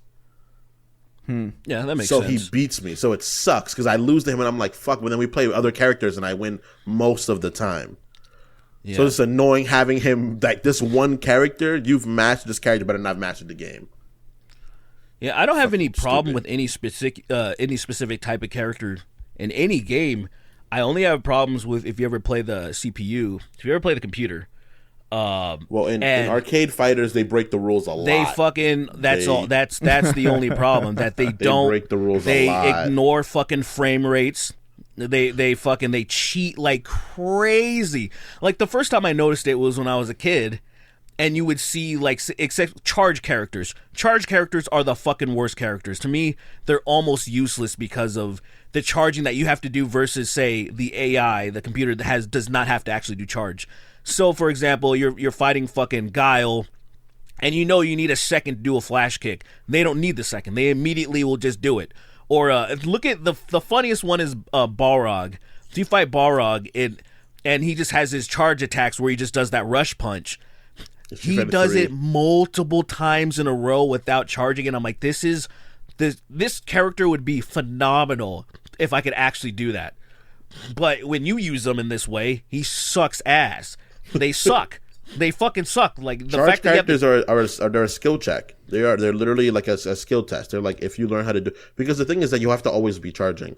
Like, whenever you play as Guile, you have to. It's something called turtling, which you probably know what turtling is, right? Where you're crouched down, you're holding back, and you're holding on block, and that's how you're playing as him most of the time. Until you do a few hits, and then as soon as you do a hit, you pulling your controller back, even while you're hitting them, which will fuck up the way what most people play, but you learn how to do it eventually. For me, the most cheap character like that was Shumagorath in Marvel vs. Capcom 2. Because Shumagorath wasn't that good, but what happens is there's a certain special you can do that you have to be holding backwards when you do it. So it inherently makes you move away from the opponent, so it's harder to hit. But the CPU in Marvel 2 can do that special while moving forward. At any time. And that's it's just like, that's broken. That was broken. They do that all the fucking time, and then just I was playing just like a month ago. I went to my friend's wedding, and we all went back and played Mortal Kombat Trilogy, and the shit that the game does, I'm still surprised. I've been playing this game for decades, and I'm still shocked every time I play some of the shit that they do in the arcade mode. Things that are literally 1000% impossible, and then we're just laughing our asses off at how much this game's cheating. And that's the only thing that bothers me, is that, like, they shouldn't be able to do that shit. Now, it is funny. It is fun to even watch. Streaming Mortal Kombat arcade games is some of the most fun you'll have because of that game-breaking bullshit. But it's just like, if I can do that shit too, man, I would have no fucking problem with fighting games ever. It's not the case. What about you, Chris? I don't know, man. I'm so unversed in fighting games that aren't Marvel vs. Capcom 2 and Tekken 2 and, like, really fucking old.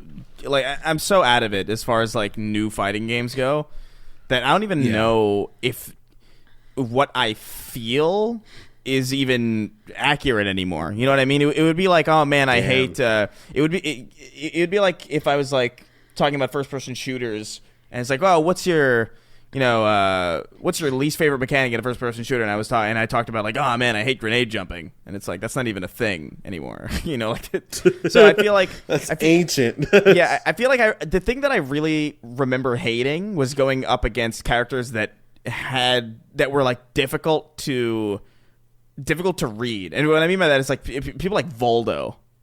I fucking hated because I just didn't. Something about the way they moved was just so deeply off-putting, and even like he could be turned around and still hit you. Oh, Sweeney's gone. He's dead. Sweeney what the fuck happened to that? All right, we had a bit of a technical issue there, but whatever. You won't see it. Yeah, you won't see it. You'll never see this. Mm-hmm. The spider that crawls into your mouth while you sleep. Hello, iDubbbz, Mink Slide, and Mario Judah. I've been listening through all the past episodes, and in one, Sweeney talks about an episode from the TV show Castle. It caught my attention because it's my absolute favorite show, to where it was the only television show that I'd watch the new episodes as they aired on Tuesday after Dancing with the Stars. Yeah, they did. Don't really have a question this time. Just wanted to bring attention to a show that I have rewatched countless times. Thank you guys for the laughs, and have yourselves a good one. Much appreciated. I have never seen a single episode of Castle.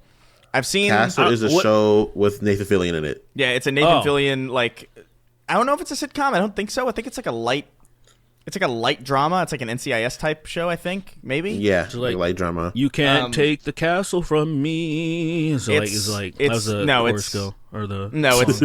at all like that. It's not the fucking nanny. It's I don't know what it is, to be honest with you, but like I saw one episode, and it's the only thing I know about. It's the only thing I know about Castle, where it's a Halloween episode, and he dresses up as Malcolm from his character in Firefly. Malcolm X? Yeah, he does. No. I think that's his name. Is it not? Is that? Am I crazy? What's his name? I honestly don't remember. I think his name is Malcolm. Yeah. Firefly. If it is, Firefly Nathan cast. You can't take the sky from me. Yeah, Malcolm Reynolds. I literally forgot. I just remember Wash. That's all. That's the only name I remember. Wash is the most memorable name for sure. There was Wash, and I think Jane. Who was his girl's name? His wife's name. His wife? Yeah. Oh, he was banging the Zoe. Banging the yeah, that's it. Mm-hmm. Zoe, and then there was Inara, who was the escort. Yeah. Dude, I haven't watched that shit in fucking forever. I forgot everything about it. I love Firefly. The only thing I remember is that dude, that really good actor that was like a rapist or something. You know, he was I think he boarded the ship, and he was just like, he was like a criminal rapist dude. Do you remember that? It's been a while. It was like a very like. And to be fair, it was interesting. Yeah. There are so many episodes of Firefly that it's they all. It's kind of difficult to remember all. Yeah, there's like at least 11. Like 12 or something? Yeah, there's like at least 11. I don't know. There's at least 11 episodes of Firefly, which is so much, Please stop it now. I actually don't know how many. I think there's 11 or 12. There's 12 episodes. And then there's I think there's 12 episodes, and then there's the movie Serenity. Yeah. So there's 14, I remember there's 14 episodes. Mm-hmm. Oh, there's 14. Oh, it's fucking totally off. And there's a fucking 173 episodes of Castle. What the fuck is Castle? I've never even heard of this show. I've never even heard of Castle's a show that was on AB7 where it's about here it is. A criminal writer. I have the synopsis right here. Bored with his success, celebrated mystery novelist Rick Castle teams with the New York Police Department detective Kate Beckett to solve the case of a copycat killer who recreates murder scenes from Rick's novels. While solving the case, the two realize that their unorthodox partnership has its benefits and decide to continue working together. That is such a television show. It's so stupid. It's so stupid. It's fun, and it's Nathan Fillion, so it's always cool. Yeah. It's cool. I'm glad you've seen every single all 170 something episodes of Castle, that the spider that crawls into your mouth while you sleep. I don't think that's your real name, but I don't know what else to call you. Should be. Such an explanation change that right shit there. legally. Yeah, I'm gonna change it in the document to Jim. You're now Jim. Jim. Doug wrote in, just Doug. He says, all right, very simple. Spotify Wrapped. What is yours? Mine is Gorillaz, Foo Fighters, Green Day, Kendrick Lamar, and Childish Gambino. That's a strange. Okay. And my top song was Brain Stew. That's fair. That's a good one. That's very alternative person one. Yeah. I respect it. It's kind of expected. Yeah, I recognized everyone. If you like Gorillaz and you like hip hop, you'll probably like Childish Gambino. Yeah. Everybody and their mom listens to Kendrick Lamar now, so it's I'm horny, feeling gay. I got semen in my. Okay, and okay. I keep. Oh man, we're that's another one. We got the gay-rillas.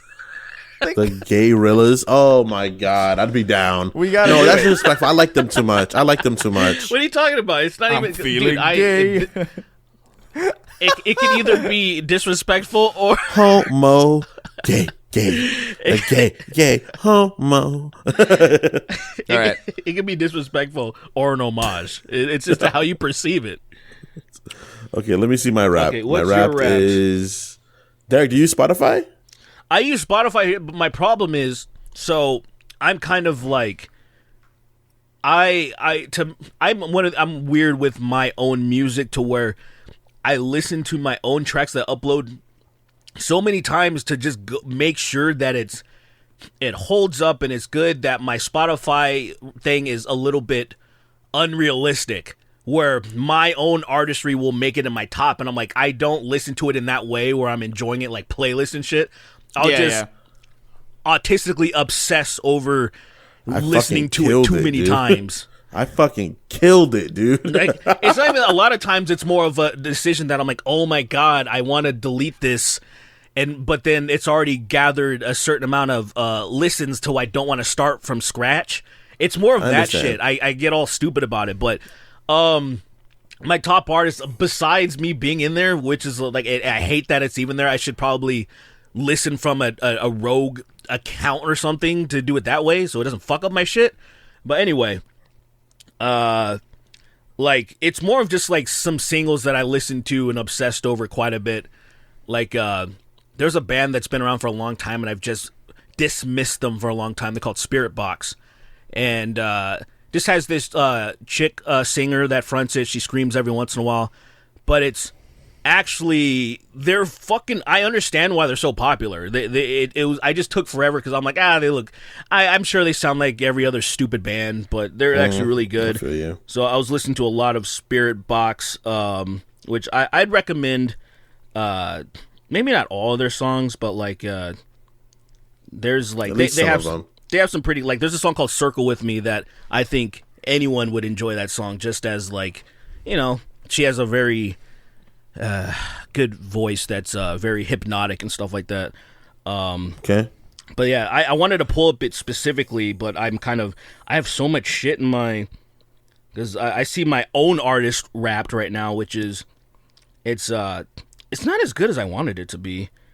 Like, because last year, because I barely started doing music, and it was like, I don't know, I only garnered like 14,000 listens or something. I'm like, oh, it's not nothing. And then I basically it's not bad. And then I essentially just doubled it, but I'm also not really impressed because almost half of the listens that I got was from that gay rock parody that I did. And so that kind of upsets me a little bit. That kind of upsets me. I'm like, oh great. I've been putting off. I've been trying not to give in. I was like, all right, maybe I'll just give in and I'll be known as that guy, because I know if I upload all the other ones I've done, all of a sudden my artist page is popping. But then blows up, bro. That's all it is though. And then I'm like, do I really want to be that guy? Yes. But maybe I don't know. I'm thinking about it. But you talk about some of your shit, because I forgot. I screenshotted my list of my top artists. I don't know what the fuck I did with it, because I'm looking in my in my thing, and I don't see it. I saw your artist page, Chris, was really fucking impressive. Your artist. Oh yeah, we talked about it briefly or something. I don't remember if it was on the podcast, but like you haven't uploaded anything in years, right? Yeah, it's been. I think. Let me go back. So my Spotify Wrapped was the last thing I uploaded. Well, it wasn't years, so it was. Let me check my actual. What was the last thing you uploaded? Chris Reagan. Where am I? There I am. So the last one, the last song I posted to Spotify was 2021. One. I had one single, and then the one there were two before that in 2019, but it was pretty early 2021 that I posted that, and it's pretty fucking nuts because I think I got like 400,000 streams or something, even though I hadn't posted or uploaded anything. That's not bad. That's fucking weird to me. That's like great. I don't. That's like to the point where I'm like, man, I should really start like doing this again. But yes, I just don't know how to do it. Like I'm not a mixer. I don't have any of the equipment I need right now either. Like all of my instruments are kind of back home. I was hoping in November to go back. What do you mean?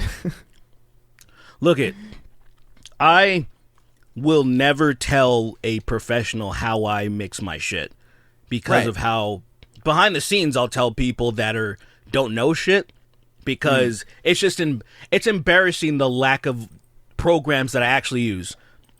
Let's just put it this way for anybody that maybe even feels like getting into mixing. There's a guy that I used to watch a lot named K-Mac.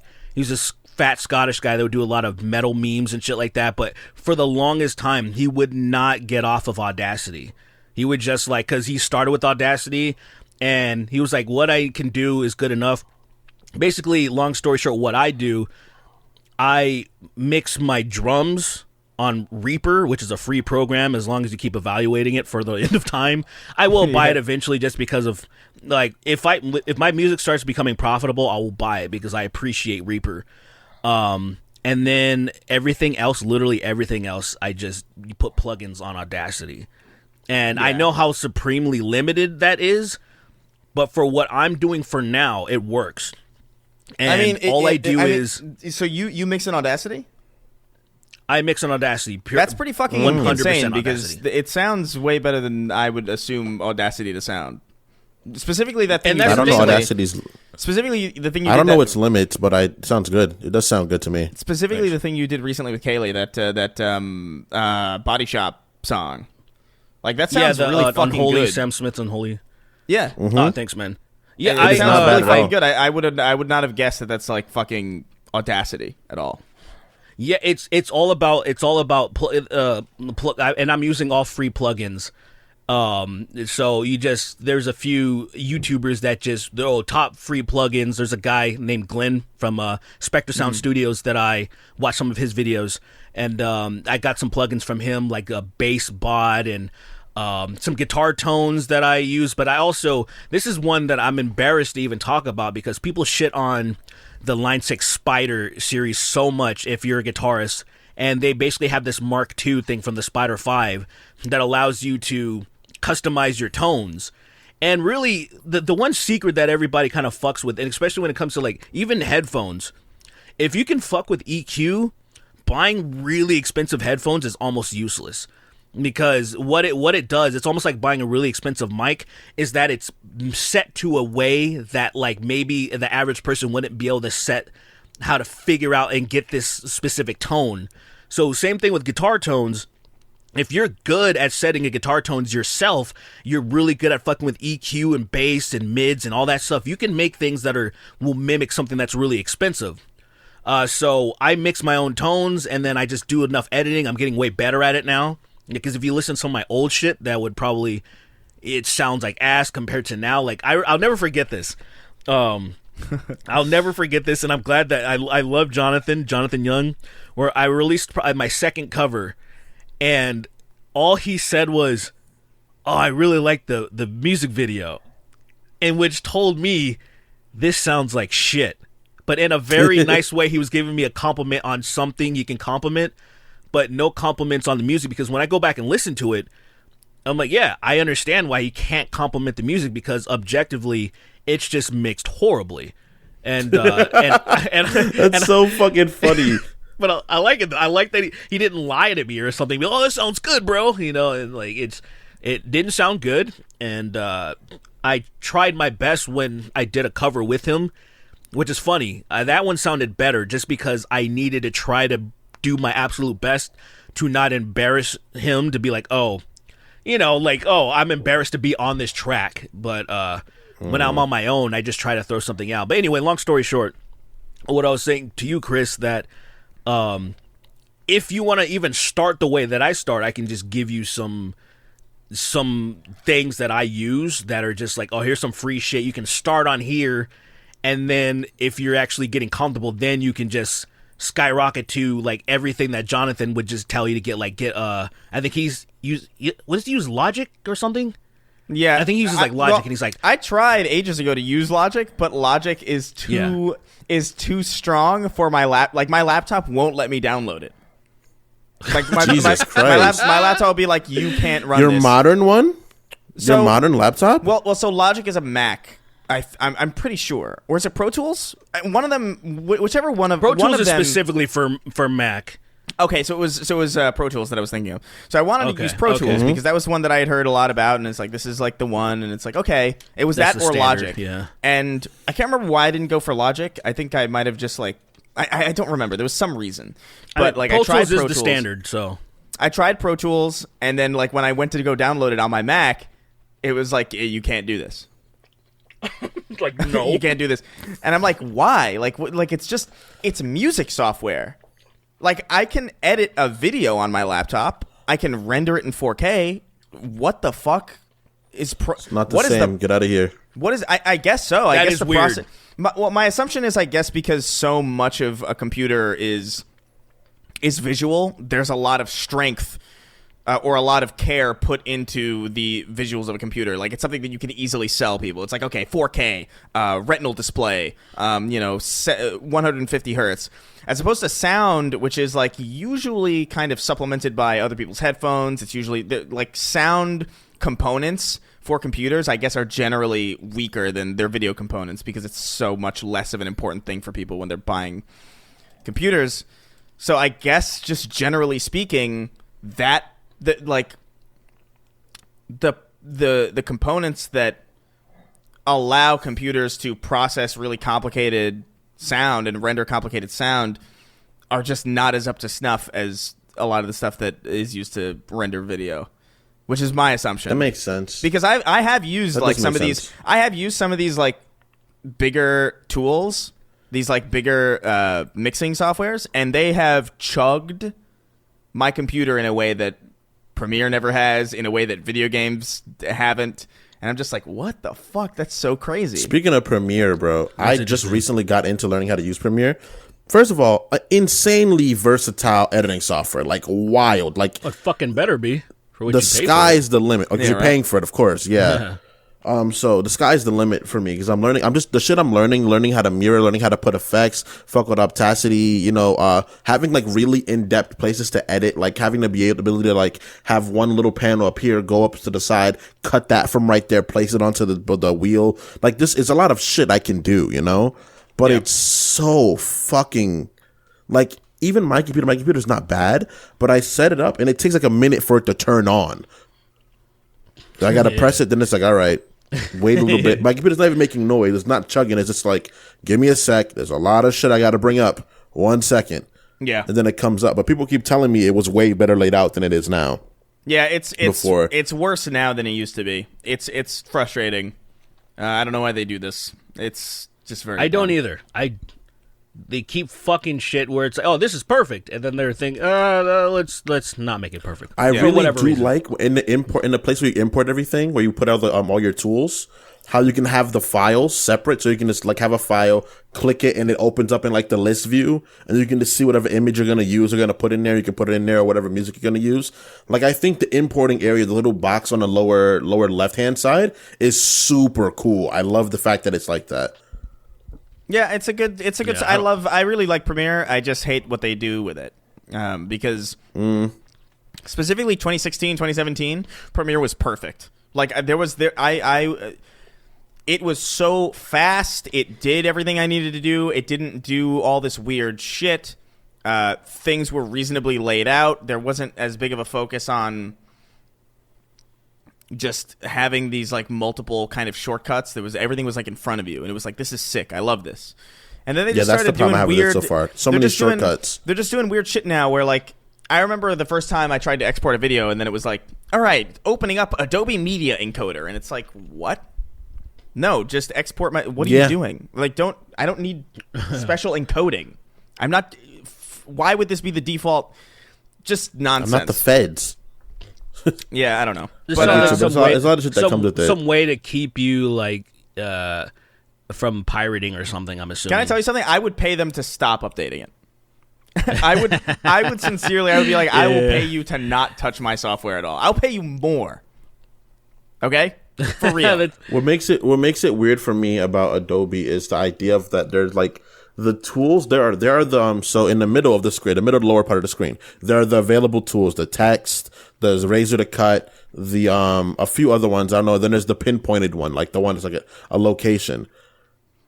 The one my friend showed me from 2017 had all of the very basic tools in general. Like all of the simple tools are just laid out there before. And I'm like, where are all these tools at? Like it was a simple undo button. There was a simple go forward button. And I said, well, just hidden now. Like I don't know where that shit is. So I'm going to have to like map my keyboards. Yeah, I'm going to have to map my keyboards now. I've always done the keyboard shortcut because it's just easy to remember. Like, it should still be the same on almost everything, right? I imagine it's like undo is probably Control Z. Control Z, yes, Control Z, and then Control X is the go back from forward to go backwards to where you were ahead, I think. I don't know. Yeah, I don't usually fuck with it's confusing me.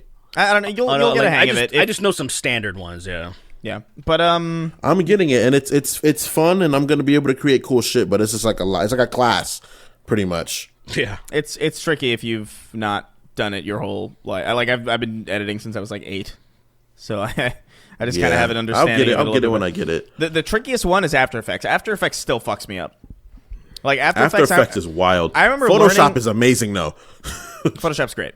But I remember learning After Effects like when I was younger, like when I was like I think like 16, and I was like, this is great. And then I came back to it recently. I was like, the timeline in After Effects isn't linear, and I don't know how else to explain that.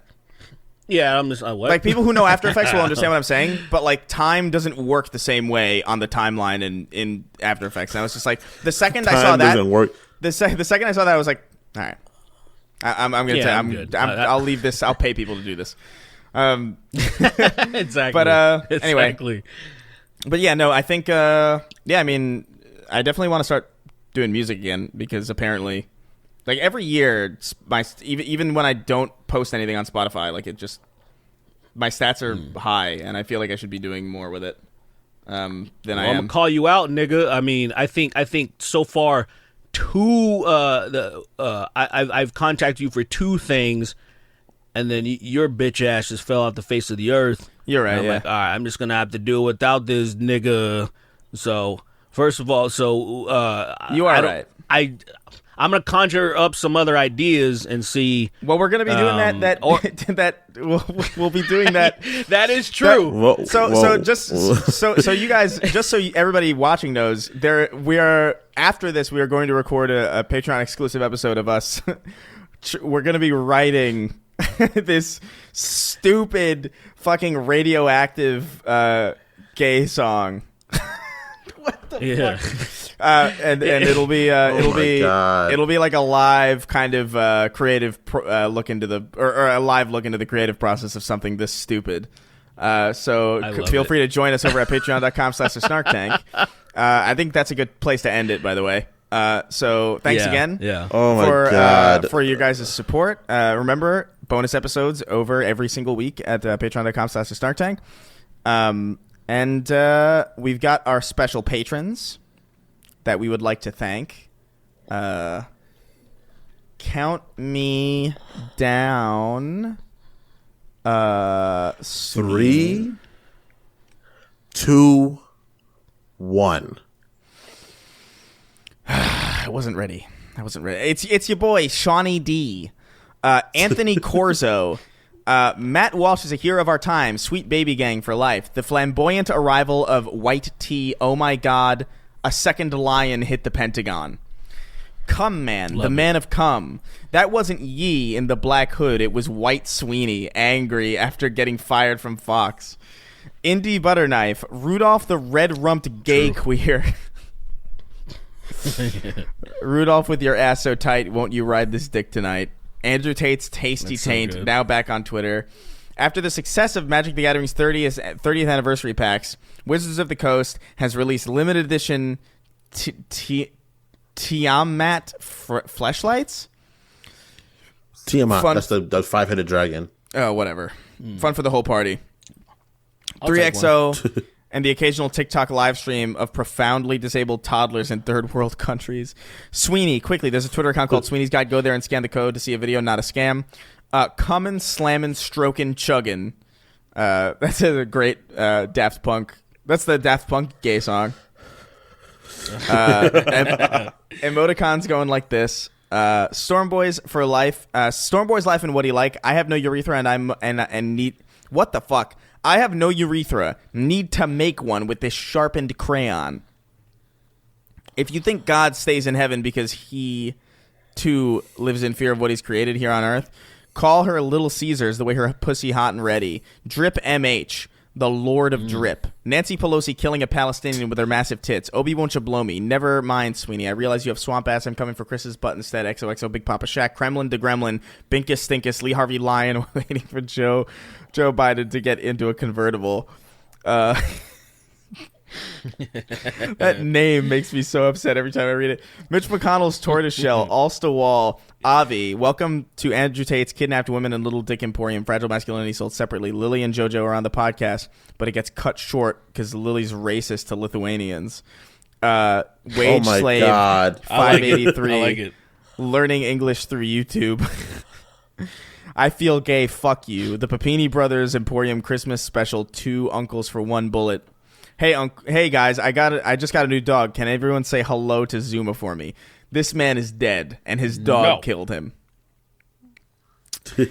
King Illegal Forest to Pig Wild Kill in it is. I mean, don't you know it's illegal to kill a wild pig? Why would someone write that? Because they're just fucking with me. Fun fact, LOL stands for Laugh Out Loud. Also, we will update the Patreon by May 2024. Have a nice day. Tell him Steve Dave. Andrew Tate is missing because God sex trafficked him back. John Strickland. I don't get why nobody knows Obama's last name when it's clearly Bomber. He has been Barack Hussein a bomber this whole time. Merck's 1889 alternate universe Sweeney, where he's the same in every way except he's also a big Reagan supporter. For the low price of $25, you too can try to make your favorite internet celebrities laugh on a weekly basis. Yeah, it is basically what this is.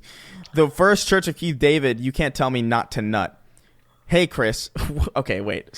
Who is that? Sweeney, you're just heavily breathing into the mic, and it sounds so scary. I felt uneasy, and I wasn't sure why. And then I listened. I was really scared. I was watching something that made me feel really uncomfortable. It's some guy getting like a kidney stone removed, so they put a fucking like paper thing up his urethra, and then it expanded behind the kidney stone, and they drill the kidney stone out. Come on, man. Come on, man. The First Church of Pete David. You can't tell me not to nut. Hey, Chris, when will you make a sequel to your critically acclaimed video, Let's Play Harvey Moon, Magical Melody, (GameCube)? Probably never. Give me. Because that was like 2011 that I made that. I ran over my I ran over my PTO by getting COVID instead of with my 2003 Silverado. My only symptom is rage. Pre-Roz, Blake896, fucking kill me. Ryan Lucchesi, this is going to be great, Sween. I love drinking lean. I love lean, Sween. I love lean. Oh, my God. Oh, that's Smiling Francis, isn't it? I love lean, Sween. I love lean. Depraved McBooty Warrior. Bada booty. Chris, I don't care about the 5 feet, but please tell me more about the 4 inches. Blocked by Steve Shives. Alaskan Oilfield Trash. Zorgulon. Please remaster my game, Insomniac. That would be dope as hell. I would love a War of the Monsters remake. That'd be wild. God damn.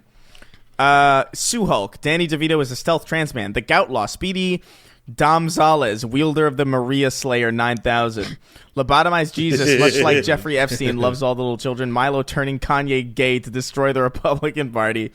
The only stick I touch while driving is my penis, parentheses, I masturbate while driving. Chris's cum-filled cum gutters. Jackson Absage, Badly Brave, Hug Dark, the movie theater manager, Aetherian, Chris Great, Muppet Hunting Gas, Milfus, 1, Hexblade, Warlock, Supremacist, and as always, King of Haphazard.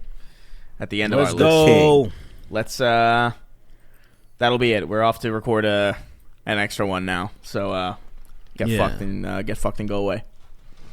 Stay gay. Bye.